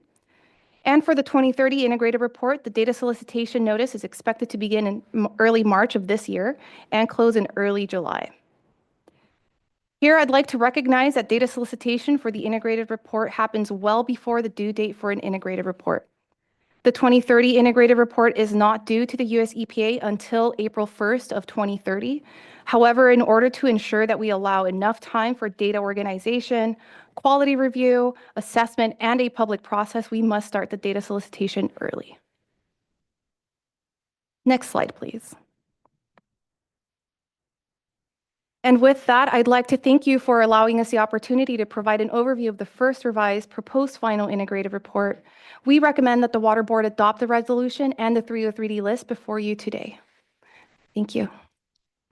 Thank you both incredibly for the presentation and for the entire team on just the incredible work that continues to be done on the 303D list and the integrated report. It feels good to be here on track and continue to be able to meet our deadlines on the report. And it's because of a lot of work with the regions and you all, and importantly, the regulated community to get us here. So it's with a lot of appreciation. I do have a few questions on the data side, seeing, and, it's a good artifact of now being on time that, we don't have these huge solicitation data windows that are, meaning that we have a lot of data then to have to parse through. It does make me a little concerned, though, that, we're needing to actually better integrate maybe permit data and other data sources that may be ongoing that can be better integrated into the report. And I think even more important now than given that, we have these narrow solicitation windows coming up, it's good to be able to gather whatever additional data folks are able to provide for us. I want to make sure we elevate the fact that the window is coming up here for the 2030 report, just because, March through June is going to be tight and it's going to be quick. And, then, that window it will be, relatively small. So I think for me, I just kind of have a question around maybe what are we seeing when it comes to permit data that we're able to bring into the integrated report in the 303D list, and thoughts around improvements and where we might be going to better ensure that all the monitoring data that are part of permits are required out there are making their way into the integrated report to provide us that full benefit of resting on top of all the data collecting activities that are going on. I imagine there's a number of probably hurdles to being able to do that, but again, kind of seeing the decrease in the lines of evidence. Again, it's a good artifact to have. I mean, that we're here, on time, but it makes me kind of wonder if we don't have, a bit of work to do on continuing to integrate data. I'll stop maybe on that question just in case anyone has any thoughts. I can start. Thank you for bringing that up. That was actually part of our research that we conducted with the 303D list and permit nexus, where we identified that there was some data that was a requirement from permits that we're not getting into our integrated report for assessment. So that is one of the items that we want to continue working on, and part of the language that we have in the draft resolution in front of you today, so that we can continue working with those permitting programs to further incorporate that data into the integrated report. And yes, there are some challenges associated with that. We do have listing policy requirements that require, specific data quality in order for us to assess it. But we think that we should be able to at least start the conversations in working with our permitting programs to further integrate that into our report. And then also, I just want to note that it is an early data solicitation, and we're starting to get the word out there now. We're having it in the presentation for you today. We're asking the Monitoring Council to provide that in their meetings, and then we also plan to send out an early announcement and start getting the word out through the regional boards as well. So we do recognize it's early. We want to give everyone as much time as possible. Anything to add? Yeah, hi, good afternoon, Rebecca Fitzgerald. I just wanted to also recognize we do have some permit receiving water data that comes in now into the data sets that we assess for the integrated report. We pull from the CWIX database in particular. We also pull from the Water Quality Exchange Network, which is a federal database, and get some data that is otherwise submitted to our federal counterparts in that way. Yes, there's room for improvement, right? We want to make sure we're getting the quality assurance documentation that comes in with some of our permit required data. We want to look at more at any receiving water data that's associated with our stormwater program and some of our other programs. But we are getting some, and we want to continue to smooth over that data submission and transferring over into our CEDN database and using it for this assessment process. Awesome. Thank you for that. I just, again, really appreciate all the modernization work that has gone into this. So much of this success story I know is really around the systems that we've developed to better evaluate those lines of evidence and really make sure that our human staff time is focused in on those parts that humans best contribute and be able to use our systems, rest on our systems to be able to take on this huge work. Just incredible amount of appreciation on the leadership and work. And, you know, on the issue of the data submission windows, knowing now that we are moving to, you know, not to get ahead of ourselves, we are here talking about this year's integrated report, but looking at the 2028 integrated report, just kind of wondering what the window of data submissions were there.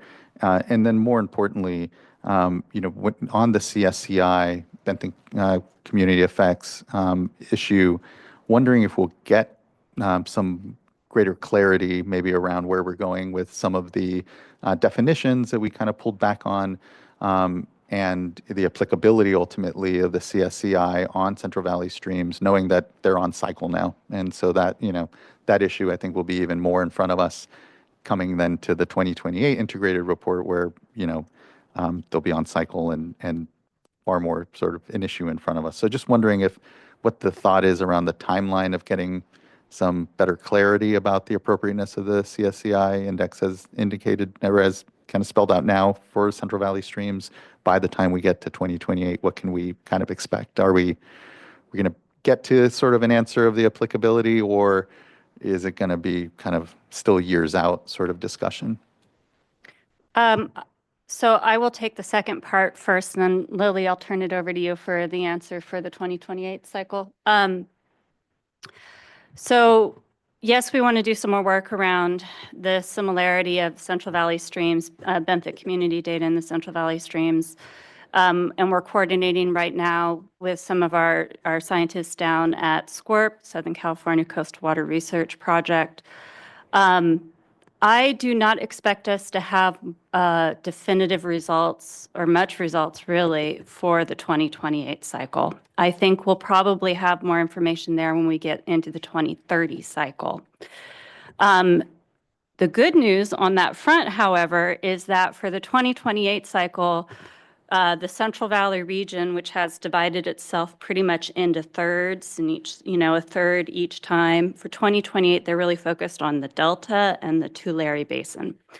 So when we get back into many of the freshwater rivers and streams within the Central Valley, it will be in the Sacramento River watershed portion of the Central Valley in the 2030 cycle. So that actually works out, I think, fairly well to give us some time to look at the data.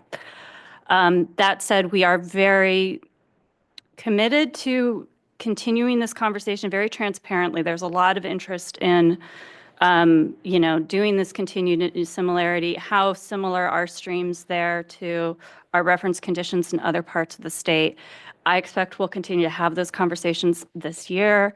As we start looking at some of the definitions again of, say, intermittent streams, I think we want to continue to have those conversations prior to us putting out the public review draft for 2028, which should be out in about a year from now. So this coming year, I think we'll have more discussion on it.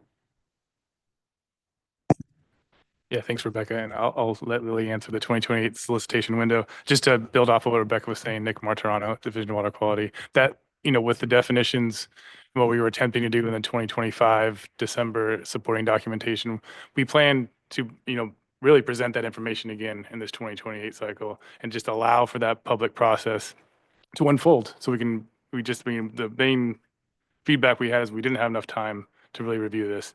We heard that, and now we're dedicating that. It's gelling up nicely with the 2028 report, and we'll be able to have that conversation informally and now formally in the written comment process. So you'll be seeing those definitions again, likely very similar way, to allow us to better refine how we use the CSCI, what water bodies are appropriate, what water bodies are maybe not for that particular scientific process. Thank you. I really appreciate all that and all the process and discussion. And, I appreciate the concerns. I know of, the regulated community here around it, but I also really feel it's a strong and important tool that we have to better assess and understand what's happening to our ecosystems in a time of rapid change. And the Bethnic communities are the foundation for all the ecosystem there. And so really important to keep an eye on. It is, emerging as a tool. Not a lot of other states, as I understand, are maybe as far along as we are in trying to really understand and apply it in our regulatory programs, but it's really important, and just appreciate the balance and the need to proceed carefully because it does have impacts ultimately on permits, but ultimately appreciate the regulated community working with us to ensure that it is a valid, appropriate, and needed tool within our decision-making space. So just thanks for all the work that's gone in. I know many hours of discussion and bringing folks along and addressing concerns as we hear them. Okay, I'll stop there, but and importantly, listen to and hear from fellow board colleagues. Apologize. And Ms. Rodriguez, on the solicitation on the data, sorry, almost Oh, cut no off that part. problem. I just wanted to answer your question really quick for the Thank you. 2028 report. The data solicitation window opened on April 18th of 2024, and it closed on October 23rd, 2024. Thank you. That's very helpful, very helpful. One last thing, sorry, because it did just come to mind. When it comes to the solicitation, are we reaching out to tribes in particular, hopefully to try to ensure that to the extent that they have collected data, have data that can inform the 303D list, I feel it'd be great to try to make sure we have an intentional engagement with tribes to see if we can gather that sort of data. For the 2026 integrated report, and I'm sorry, I forgot to introduce myself last time, so I'm going to go ahead and do that now. Anna Maria Science, Division of Water Quality. For the 2026 integrated report, we implemented a process for the first time in the integrated report where we did send out notices to tribes about if we were going to use that data and what was the outcome of the use of that data, if it resulted in listing recommendations for waters that neighbor federally recognized tribes. However, we'd also send out notices if the data was collected from tribal lands, letting them know that we did not use that in the integrated report because the US EPA does not accept assessments from the state for assessments on tribal lands. Thank you. That's helpful to understand and appreciate that. Looking to fellow board colleagues for comments and questions. We do have some commenters as well that we can get to if folks don't have anything off the bat they'd like to cover. Okay. Please, Board Member Morgan. Thank you. I just wanted to, thank staff for all of their work on this. Every year there's a lot that goes into these the integrated reports and a lot of data that is analyzed, and with just, as the chair said, changing climate and, just the 9 regions there, Central Valley is 3, areas. Lahontan is 2 areas. They span a lot of the state. And there's a lot that goes into looking at these very different, climates and geographical areas within California. And so I want to just really thank you for working with the regions and with all of our interested parties and regulated community. So just thinking about, just taking a pause on the definitions, I do want to thank you for doing that and not, looking at the public process to make sure that we understand what the implications of those definitions may be. The definitions, I feel that they can really impact many of our different programs. And we really need to take a look and see, is this the best place to include those definitions because of the multitude of programs that they can impact, not just at the state board, but also at the regional board, and how those definitions are used.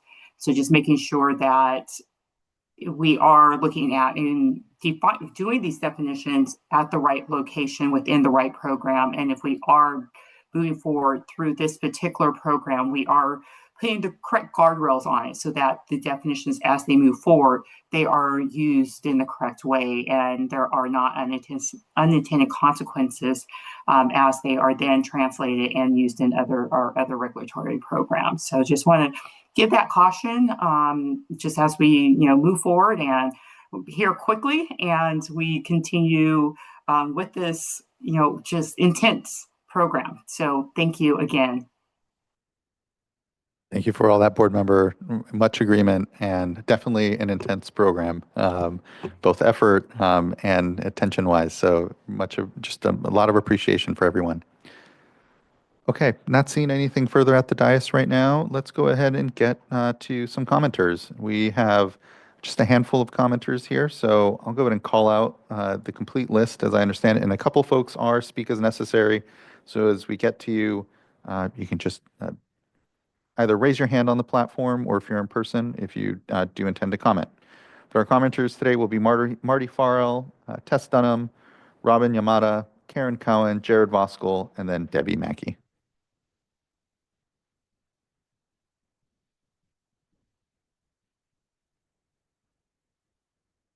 Good afternoon. Good to see you. Good Thanks afternoon. for joining Good us. to you as well. Thank you, Chair Esquivel, members of the board. Really appreciate the opportunity to comment today. My name is Marty Farrell. I'm a staff attorney with California Coastkeeper Alliance. Sorry, can you hear me? Okay, cool. Just to start, I want to really thank staff for all the time and work that went into this 2026 integrated report. We know how much of an effort it is, and so we just want to express that appreciation for your work on this. I have 3 points that I want to address. So the first is that we strongly support the decision to align the 2026 integrated report with US EPA's 2024 partial approval, partial disapproval letter. Moving water bodies with documented degraded biological communities into Category 5 is the right decision. It's consistent with the Clean Water Act, it's consistent with the listing policy, and it's consistent with US EPA's clear direction. We do want to express concern, however, with the decision to move Central Valley floor streams previously identified as impaired into Category 3 due to uncertainty in reference conditions.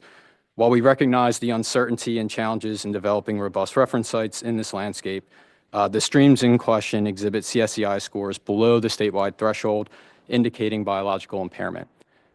Under the listing policy, any water body with documented biological degradation and an associated pollutant should be listed as impaired unless the presumption is successfully rebutted.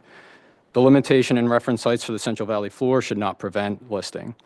CSCI scores provide a scientifically defensible measure of biological condition, and impairment is evident regardless of the number of minimally disturbed reference sites. By moving these waters to Category 3, we effectively ignore evidence of impairment, contrary to the Clean Water Act and the guidance that was provided in that 2024 letter. And then finally, we want to ask the board to delay the listing decision for Little River in Region 1 because the North Coast Regional Board failed to consider all existing and readily available water quality data, including extensive sampling conducted by Humboldt Waterkeeper between 2005 and 2016.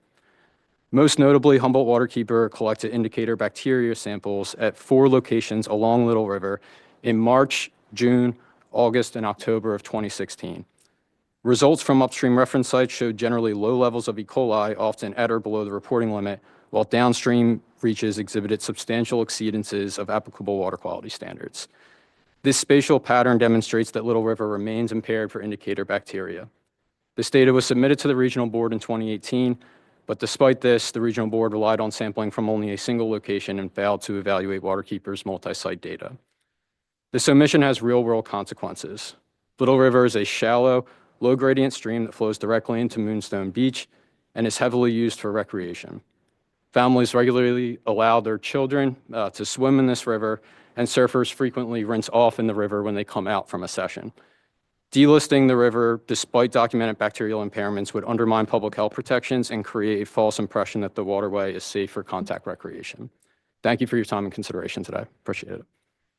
Thank you for those comments, Mr. Faro, and always the engagement here and contributions. It's much appreciated. Maybe we'll get back to that comment, but do want to hear what our options might be with Little River. But let's go ahead and hear further from commenters first, and then we can circle back to what we heard. Next, we'll get to Tess Dunham, followed by potentially Robin Yamada, then Karen Cowan, Jared Voskuhl, and Debbie Mackey. Good afternoon. Thank you all for allowing me to speak here today. I appreciate that. I'll keep my camera off because having your big face in the room like that is just a little weird. So we'll just keep that the way it is. More than understandable. It's just too big. Those screens are too big to go off camera, let me tell you.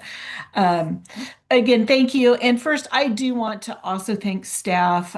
They put a tremendous amount of time and effort in additional reaching out to the stakeholders, holding a couple of different workshops, having follow-up workshop after the staff report came out, and just went above and beyond what normally is done, in particular on the benthic macroinvertebrate issue and the benthic, community effects, and really want to call out and thank all of them for the additional process that was provided within that. And also in that process, want to thank the staff for removing the definitions from the staff report at this point in time so we can have additional conversation with respect to those proposed definitions, since they did come up at a point that we weren't allowed to provide written comments. But I do also want to clarify that I believe we shared with your staff our concerns are not just, was in large part on process, but that wasn't our only concern. Some of our other concerns with those definitions that I'm certain will be borne out in our conversations throughout this process is one, definitions that might be inconsistent with where the waters of the U.S. definition is going at the federal level, especially when we're talking about intermittent streams versus relatively permanent flowing water. So that is a key issue, I think, of difference between what is being proposed and where the federal rule goes. And the 303D list pertains to waters of the U.S. because it is a Clean Water Act requirement. And we also shared that those definitions came from the Central Valley SWRCB report that came out, 2024. I think we submitted comments in early 2025. Our understanding is that the State Water Board staff was going to have further conversations on the impact of that report before it was used for any type of policy or determination purpose. And so we were concerned that definitions were being pulled out of that report that has been subject to significant comment into this staff report process. So there were some substantive issues in it, so it wasn't just process. I just wanted to make sure that that was clear. Also, just to note that I agree with the staff report to exclude the Central Valley floor. There is not the reference conditions. There are not a lot of, pristine streams. A lot of these are constructed ag drains that end up getting identified as part of the 303D process. I am concerned that could happen in the Tulare Lake Basin as well, where we have a number of constructed agricultural drains. And so something that we want to think about when we're talking about the Central Valley specifically, when we're talking about irrigation water supply channels and constructed ag drains that are treated as waters of the state or waters of the U.S. through some type of a tributary connection and end up being listed for biological impairment. So again, appreciate all the effort that's gone into making these revisions and look forward to working with your staff over the next year on some of these additional issues on how we move forward. Thank you again. Thank you as well. Appreciate the always great contributions and comments here, Ms. Dunham. Thank you. Next, I'd like to call up Robin Yamada, Karen Cowan, and Jared Voskuhl.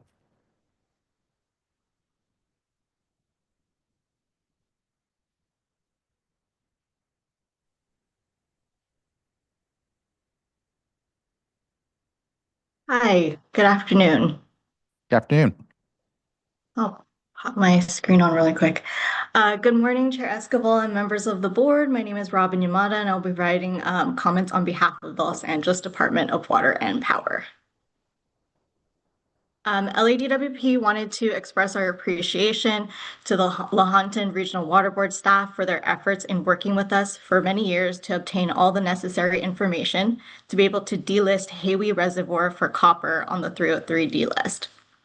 LADWP appreciated the collaboration and support from the Lahontan Regional Board staff, as this was a high priority for us.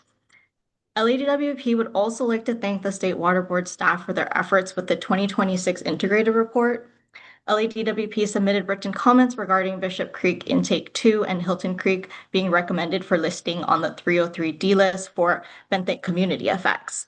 LADWP appreciated the Water Board staff's willingness to reconsider the listing method for the benthic community effects, which resulted in both water bodies no longer being recommended for listing on the final 303D list. Thank you for the opportunity to provide these comments of appreciation today, and we look forward to continuing to work collaboratively together on future integrated reports. Thank you. Thank you. Much appreciation, Ms. Yamada. Thanks for the contributions here. Next, I'd like to call up Karen Cohen.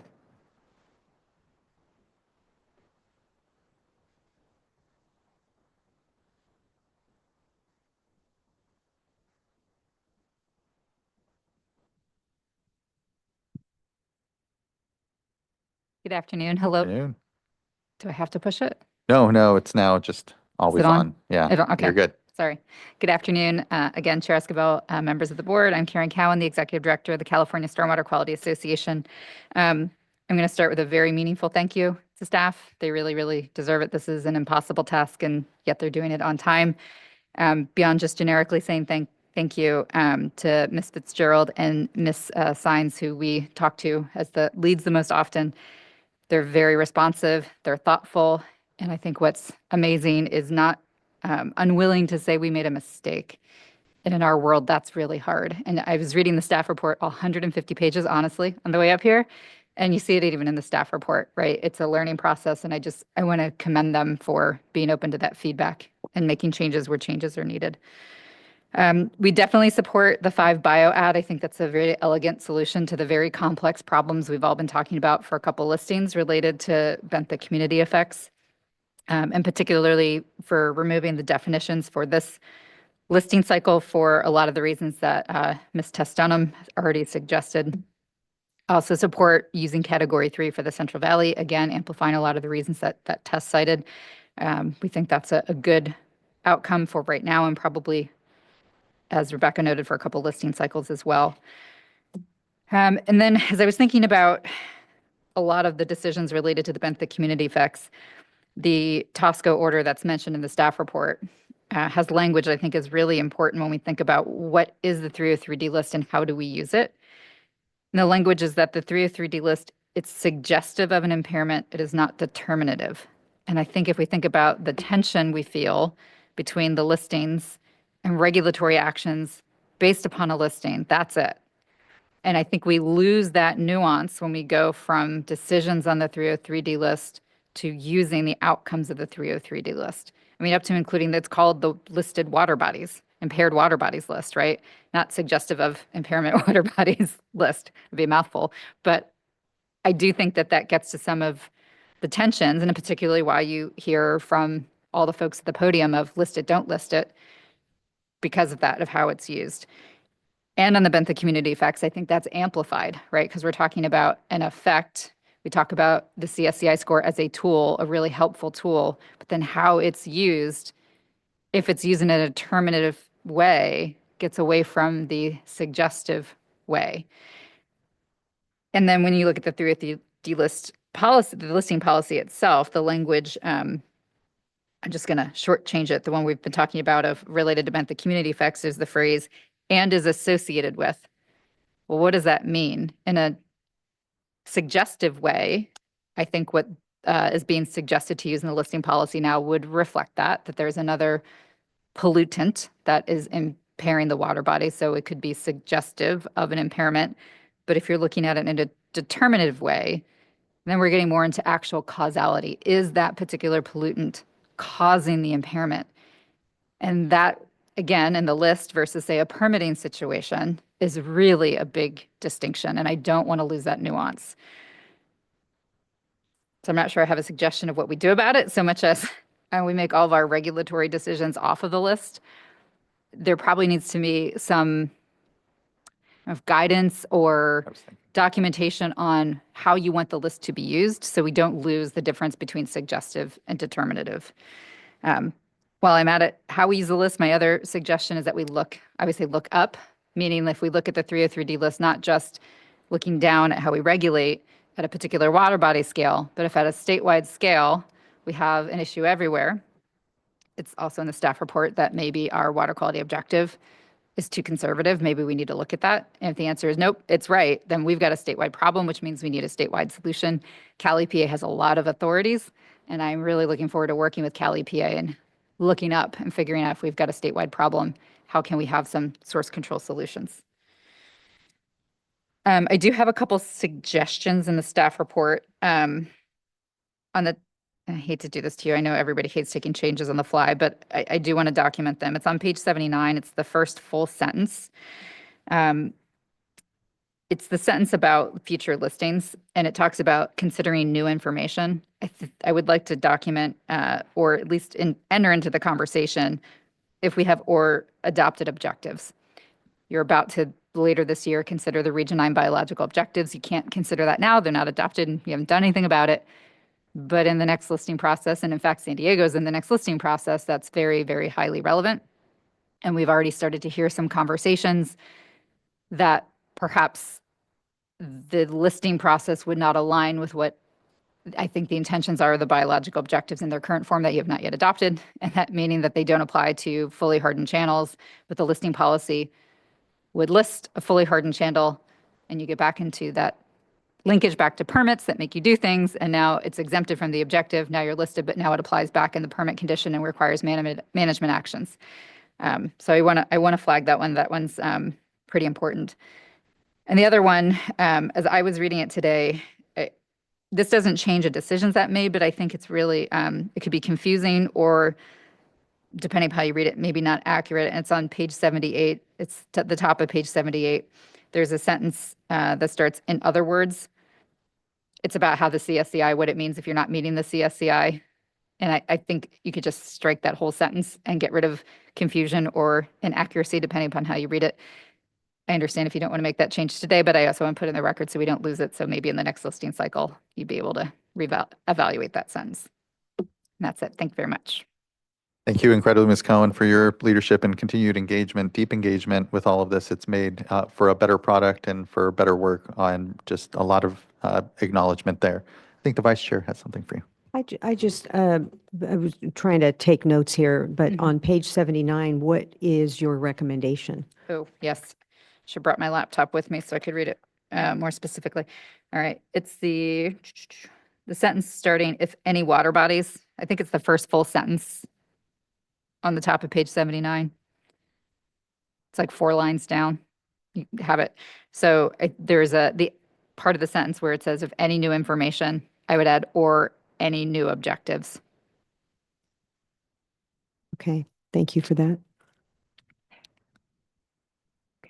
Much appreciation. And I'll circle back to a couple of the other recommendations once we finish from hearing from folks, and we'll do wrap. So just thank you. All right, thanks. All right, next, I'd like to call up Jared Voskuhl, and then our last commenter will be Debbie Mackey. Hi, good afternoon, board members. This is Jared Voskuhl, Director of Regulatory Affairs for the California Association of Sanitation Agencies. Just want to give a quick word of thanks and commendation to your staff. This is a biannual proceeding, but due to the nature of the listing process, it's really perennial. And like Karen had said previously, your staff is always accessible and in great communication with stakeholders. And that's so appreciated from all of us. And so as we're moving into 28 with the assessment of the data that was collected and the new data collection for 2030, we'll continue to be engaged and working with them. And we hope you have a great rest of your meeting here. Thanks. Thank you very much, Mr. Voskuhl. Appreciate your comments and contributions here. Lastly, we'll hear from Debbie Mackey. Oops. Hold on. Did I get there? Okay, let me see. No. Okay. Great. Well, good afternoon, board members. I'm Debbie Mackey. I'm with the Central Valley Clean Water Association. And first, I want to also start by saying thanks to staff. They have been great in answering our questions, discussing our issues, changes, just really good. And so everything you heard from Tess, Karen, and Jared, it was spot on. Great comments on there. Also want to thank you for the new 5 bio categorization. It as Karen said, it provides a good niche in order to address some of the issues. But I also want to echo Tessa's comments and appreciation for deferring the adoption of the definitions, because there are a lot of things to talk about there. And finally, on just kind of those general things, is really the removal of the Valley Floor 5 bio listings. Those were, made kind of in response to the SWRCB report, and we appreciate the step back to take a closer look at the applicability of the CSCI thresholds on Central Valley water bodies, as noted both by Tess and your staff. So what CVICWA is really focused on is looking or watching how those biological indicators especially are being developed for the Central Valley floor. The SWRCB report was finalized with very minimal stakeholder engagement. And we really appreciate I really appreciate what I've heard today with the state board's commitment, as stated both during the workshop and today, to refine the CSCI scores for the Central Valley streams and really to be transparent throughout that process. So moving forward, we will be engaged. We continue to ask the board for a robust stakeholder engagement and process, both as we walk through definitions and more as we work through the 5 bio categorization, but also especially within the Central Valley Water Board, the Central Valley floor, as we assess those water bodies or look at CSCI scores and applicability in those water bodies. We will continue to be engaged. As you heard, the Central Valley is basically on every cycle. And so you don't get to get rid of us on that one. We're concerned about what's going on there. And I also want to say I really appreciate the acknowledgement of staff in this board of the impact that the 303D list does have, and providing some direction. So we really look forward to our future conversations with you and your staff. So thank you. Also look forward to those conversations, and thank you as well for the contributions to all of this. When we first centralized the integrated report at the state board, I know there was some tension and some concern from the regions. The regions were doing a lot of this core workload, but we were finding ourselves behind and starting to get kicked around a bit by our federal counterparts. So moving it and centralizing it here at the state board has come with a lot of learning.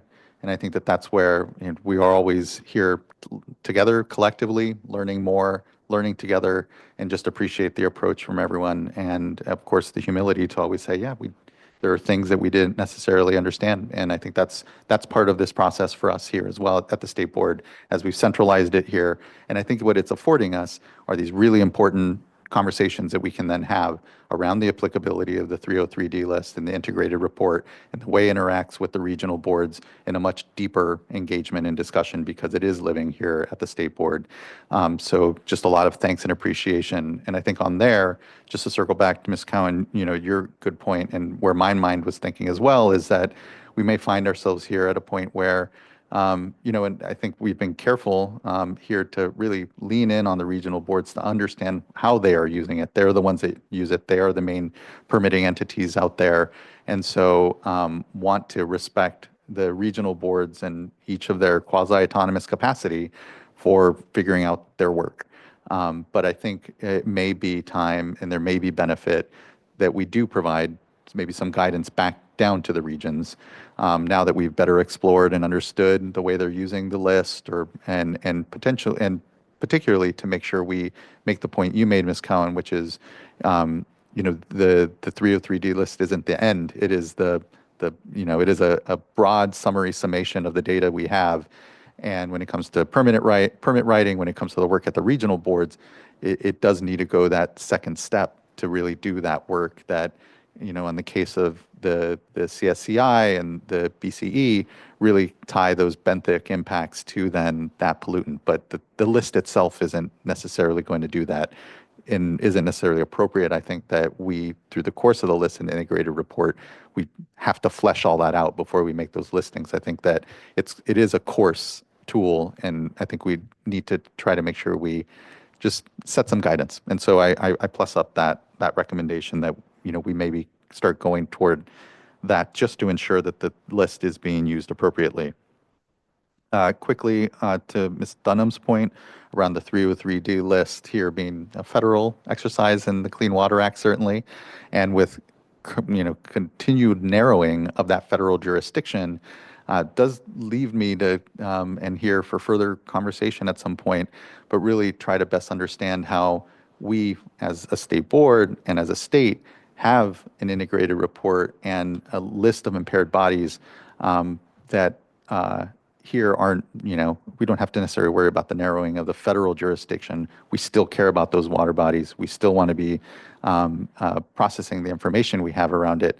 But, perhaps it's not to fulfill the 303D list. Maybe it's some other activity we undertake in order to, fill that gap, if you will, because I have grave concern of the argument you made that, we need to mirror this federal narrowing of their considerations to ourselves as well, knowing that this is such a foundational tool and activity that we undertake. So I think maybe just to kind of put a pin in what I think will need to be a longer term discussion as to what the 303D list is that we submit to the feds, but how do we maintain a more comprehensive impaired water bodies list for ourselves that isn't just tied to this narrowing federal scope. And the last thing I'll just say is on Little River, it sounds like, there was maybe a gap there, and don't know if you all have any thoughts on how you might proceed, if it's worth, if we are able to narrowly tailor a moment where we remove it and it can come back off cycle, or what the thought is on maybe remedying the good and appropriate concern that was raised. Yeah, and thank you for raising that concern. And I want to highlight that staff at the North Coast Regional Board has been working with Humboldt Waterkeeper, and that data that was flagged during the comments that were submitted, it is now in CEDN, and it is on track to be assessed in the off-cycle for 2028 as a high-priority off-cycle assessment. So it would be my suggestion to look at all the data that's going to be assessed, so we can take a comprehensive look at those water bodies for that next cycle. And that's coming. It seems like a long time, but it's coming up really quick. Staff are actually putting together the lines of evidence right now, and we're going to get to decision making this summer, and then release to the public soon. So. Thank you for that. Really appreciate that responsiveness.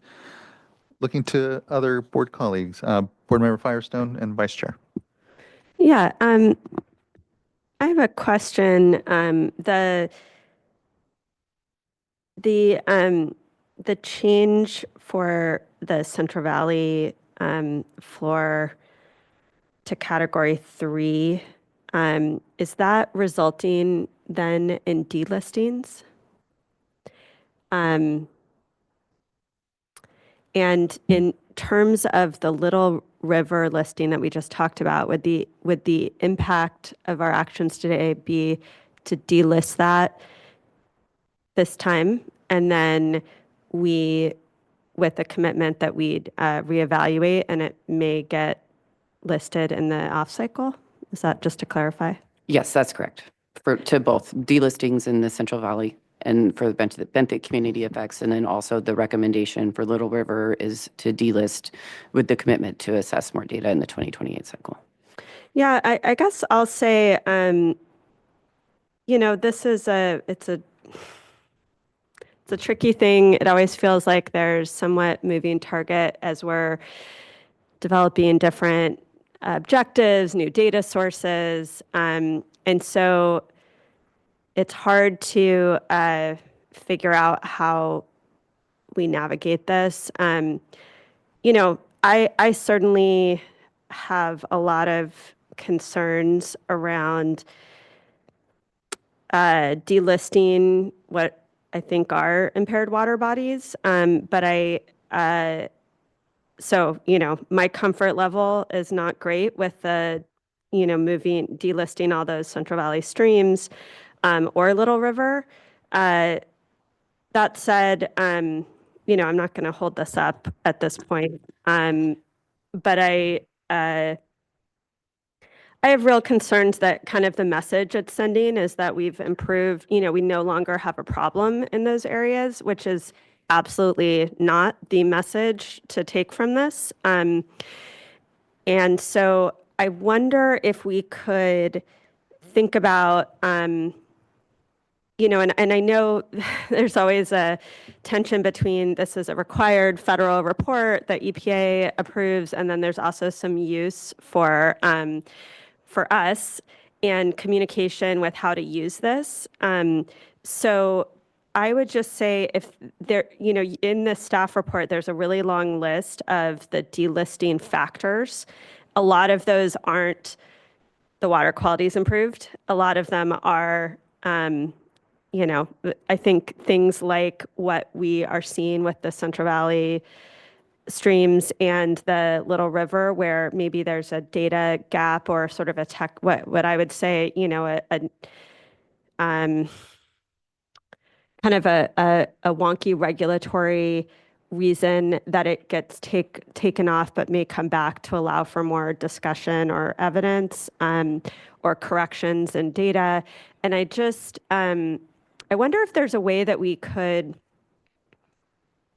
try to summarize a little bit, some of the trends that we're seeing in terms of the outcomes within the staff reports, because otherwise we just have these numbers and maps, and we have good data, but I think the takeaway about but what are we really seeing can get lost if we're not pulling that out. And I know we have some report cards and things that highlight when there's great success stories, but I just would flag concerns there. But I see that Smogus has Yeah, I thoughts. just wanted to jump in that while those waters are being delisted for benthic community effects and put into category 3, they were listed and had an associated pollutant that they were already impaired for, that they are not being delisted. Okay, that's for. super So helpful. just wanted Yes. to be clear that Thank you for they're reminding still me of on that. the list. Yes. Okay. That's a helpful, very helpful reminder, and makes me feel a lot better about that particular issue. Okay. And then, I do think that the big, again, it is helpful to, to the extent it's possible to think about how we start providing a little more interpretation about what we're seeing in terms of trends with these. And then, like I said, and then, I think the chair and the commenters have discussed this, but I really appreciate the effort that staff did listening to stakeholders in digging into, how are we using these, or how across the water boards is this being used? And, I definitely think providing some clarity on kind of best practices, or at least, some considerations for how to use this within regulatory considerations, obviously, as the chair has already said, I think would be really helpful and appropriate. And, again, I think this is also where maybe some of the pulling out some of these big picture trends of what we're seeing could be helpful for highlighting particular takeaways from this report. Board Member Vice Chair. I'd like to hear from staff regarding the two recommendations that Ms. Cowan had on pages 78 and 79. Thanks for bringing that back, Board Member Giamo. So her first recommendation, well, may I messed them up now, Karen, as to which was which. One of them was in regards to the description on page 78 of the staff report about what a CSCI score of 0.79 means in terms of the 10th percentile reference.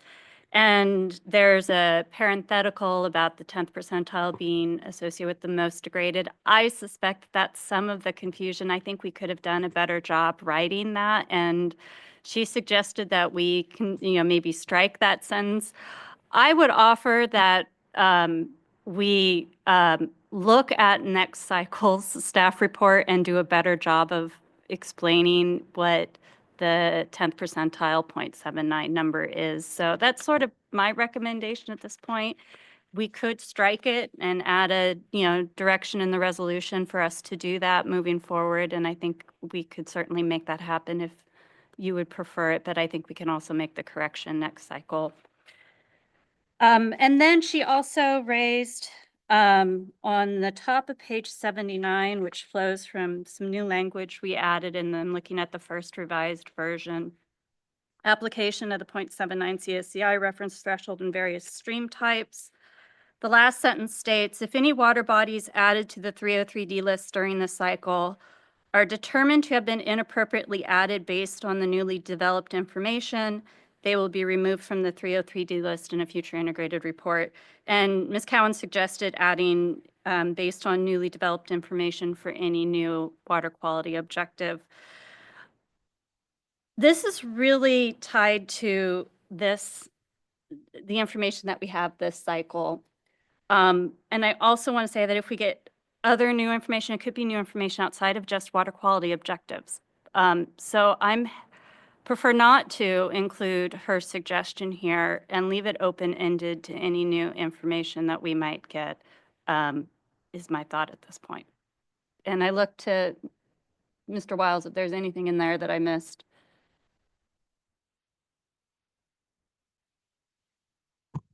Well, I think the real issue is that sentence is referring to water bodies listed during this cycle right now. And yes, the San Diego Regional Board's biological objective is, as you all know, highly controversial, and it's coming back to you and is not currently in effect. So as Ms. Cowan said, it didn't form the basis for any listings during this cycle. So I think it's a little bit out of context to address that in this sentence. Mm. We're all hyper aware that we will be addressing it. Yeah. Okay. So, all right, that's helpful. And then going back to, and Chair, I think between your comments and what Ms. Cowan said about, this tension about how the list is being used, my sense is that, well, first of all, compliments to you all. I mean, we've heard that from every commenter and every board member. I didn't think that this could be done, but it's getting to the point where, it's within your bandwidth. I don't know how, but you're doing this. But the concern that I have is it feels so rapid, so fast, and already you're looking at the next cycle. And when you just look at the number of data points that you have to consider, it's mind-boggling. And so no wonder, this tension goes on, because on any given listing, there could be these issues about tension that are so listing specific. And then, of course, there's the interaction with the regional boards, et cetera. So I'd like for, you all to think about this, Ms. Mogus, on, what would be an appropriate convening for, let you guys move forward rapidly as you are doing in between cycles, but, kind of hitting the pause button and giving everyone a chance to really think through, in a thoughtful way, how we could address this issue of the tension along with, regional boards. And then, of course, there could be the concern that we are over-guiding regional boards. And so, we need to think through, the best way for us to collectively move forward with, all the stakeholders, the NGOs, the regulated community, the regional boards. Fair point, Vice Chair. I do want to mention that staff have a laundry list of things they want to address as part of the listing policy. And you're right. The amount of cycles we have going at any one time makes it really difficult to turn our attention to these higher level policy issues, but it's definitely on our radar, and we'll have to talk about how we can work that into our workload.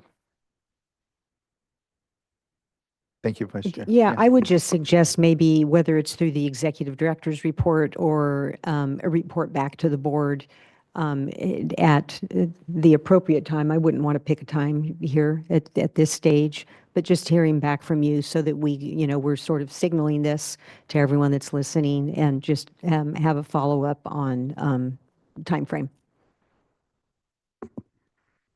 Thank you, Vice Chair. Support those requests. I think, yeah, trying to figure something out, and maybe, it's a, special workshop with staff or something. I don't know what we do with these kind of bigger policy issues that, are kind of carrying over, and just try to find some space for it. Yeah.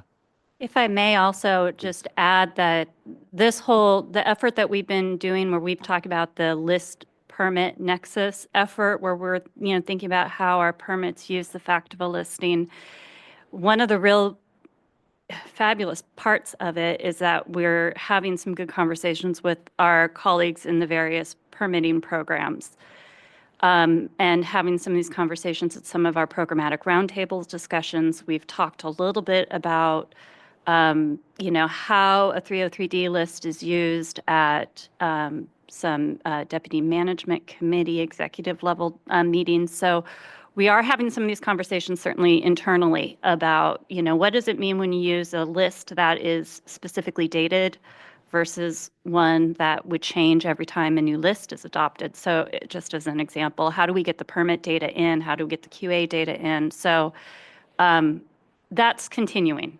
as best we can while we're keeping the cycles turning. Really appreciate that. Board Member Morgan. Thank you.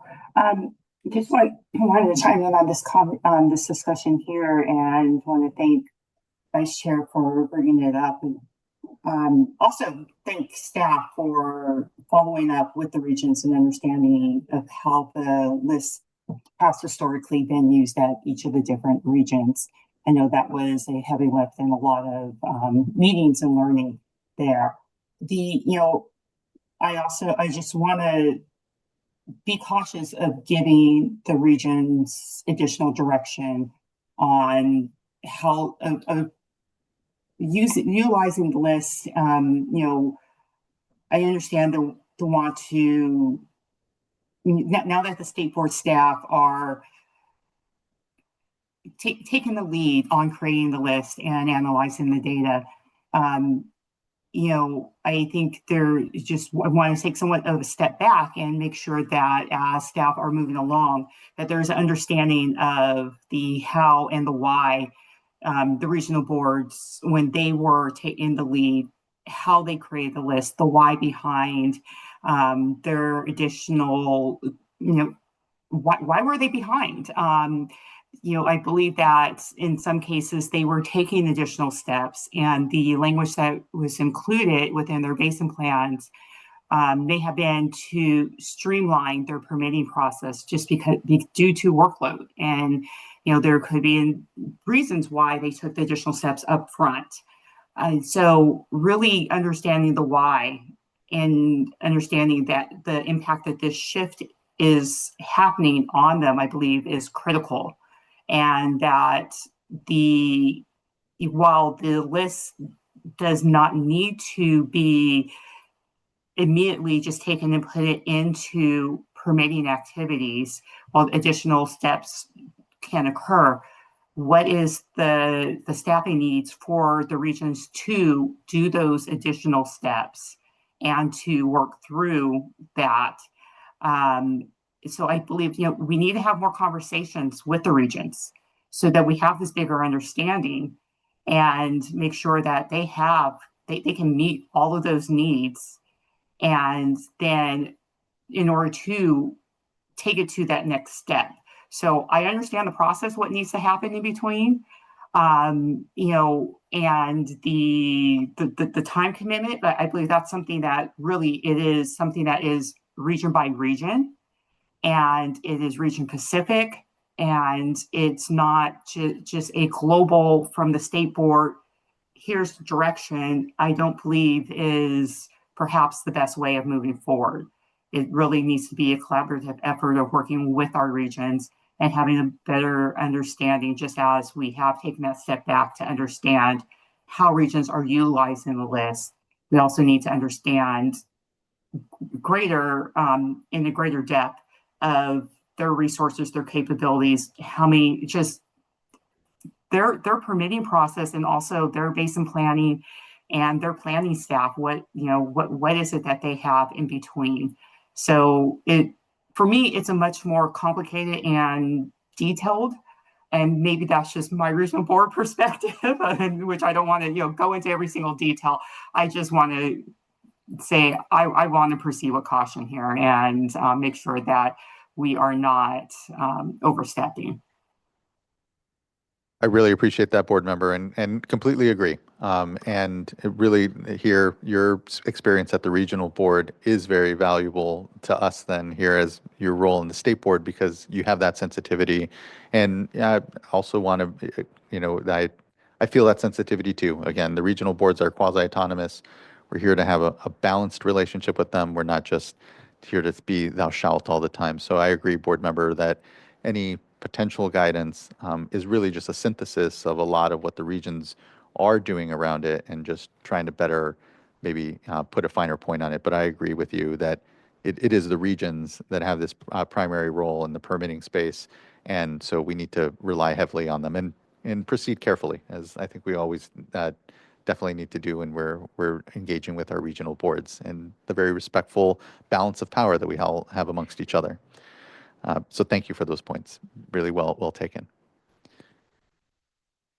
Board Member McGuire, anything you'd like to add further here? Looking back to folks here.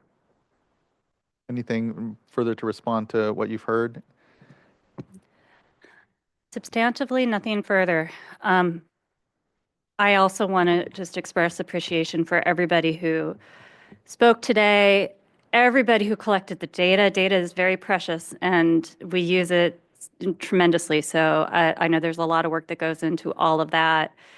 All of the regional boards who put a lot of time and effort into looking at all the data and doing these assessments, to everybody who provided us comments to make this better. Every time we get better at this. So just a lot of, I think that's somewhat of a theme this afternoon, of all the appreciation for it. And we could not do this without everybody who's out there. You're here. If I could jump in really quick too, I just want to add, moving forward on process. This responds to Board Member Morgan's comment, some of the comments that we heard today. We begin answering any of these questions or comments that are brought up by talking to our partners at the regional water boards, and also to the regulated communities. We've been doing that, and we absolutely intend to continue to do that. Without them, we often don't know what's going on at the regions. So they're valuable partners. We'll continue that coordination, and we'll be reporting back before we have any recommendations. Thank you. Thank you. Well, since everyone's saying thank you now, I was going to wait till you voted, but I'll say it now. First off, I want to thank the staff, and in particular, Maddie and Lily. This is their first presentation before the board, and I'm going to just say they nailed it. Great job. And I can't thank the regional boards enough. We are partners, as Phil said, in all of these assessments. And, sometimes it's controversial and it's difficult, but it's well worth the result. So we will continue that partnership. And like Rebecca said, thank you to all of the commenters and the collaborative effort that the interested parties engage in with us as well. We do get better at this, and we are committed to continuous improvement. And I have a bunch of notes along those lines. So thank you. Thank you. Thank you. It's fundamental and incredible work to see. So much appreciation. I think we're ready for a motion. I'll move to adopt. We have a second. Second. Thank you both. Ms. Tyler, can you please call a roll call vote? Board Member Firestone, Aye. Board Member McGuire, Aye. Board Member Morgan, Aye. Vice Chair Diadamo, Aye. and Chair Esquivel. Aye. Thank you. Thank you as well. The vote is unanimous and the resolution adopting the 303D list is adopted. Thank you all. And on to the next. So look forward to, I know it's Sisyphusian, I know, but in an incredibly rewarding way. So thank you all. Much appreciation. All right. Now that brings us to our last two items. We did item number 8 earlier, so now we are on item number 9, which is board member reports. Coasting here to the near end of our board meeting. Anyone want to kick us off in reports? Apologies, I need to. I have my no own report. calendar. I can report. Last Monday, Your mic went off. Last Monday, I spoke at the California Irrigation Institute conference on a panel on water data centers. And specifically, I think there's been quite a few publications, news articles, and concern about the proliferation of data centers throughout the United States. And so a lot of questions about what that means for California and water demands that come with it. And a lot to do with the water energy nexus, because it's not just the direct water use that is needed to cool the chips in the buildings, but also the water needed to generate the energy to power the AI systems. So I have learned a lot about that over the last several weeks, and it's really a fascinating topic and evolving. So more to come in that area, but it was really well attended, a lot of good questions. You can see that folks are really trying to figure out what it means. It's interesting, and I won't go on too much longer here, but there's close to 400 data centers in California right now.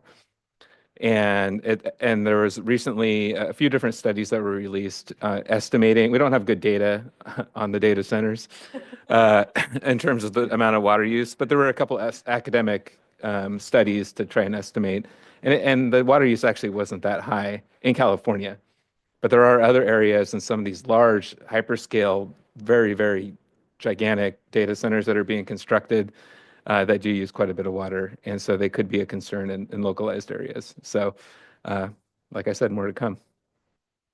Definitely. And thank you for representing the board there in that space. Yeah, it is. And a lot of discussion out there, to your point, some of those larger data centers in other states are like once through cooling facilities, essentially, is pull the water in, back out. So the type of cooling is going to be really critical here, as always. So definitely more to come on the data and discussion side for data centers. Correct. And I'll just to add to that, you're right. But what I learned is that these hyperscale, these large 200 megawatt facilities, they have to use liquid cooling. They have to use quite a bit of water. So there really aren't, as I understand it, too many alternatives when you get to that scale. Right. Yeah. It's and I think energy water nexus for sure is like all packed in there, and it's really exciting. Great board member. I have nothing to report. Vice Chair.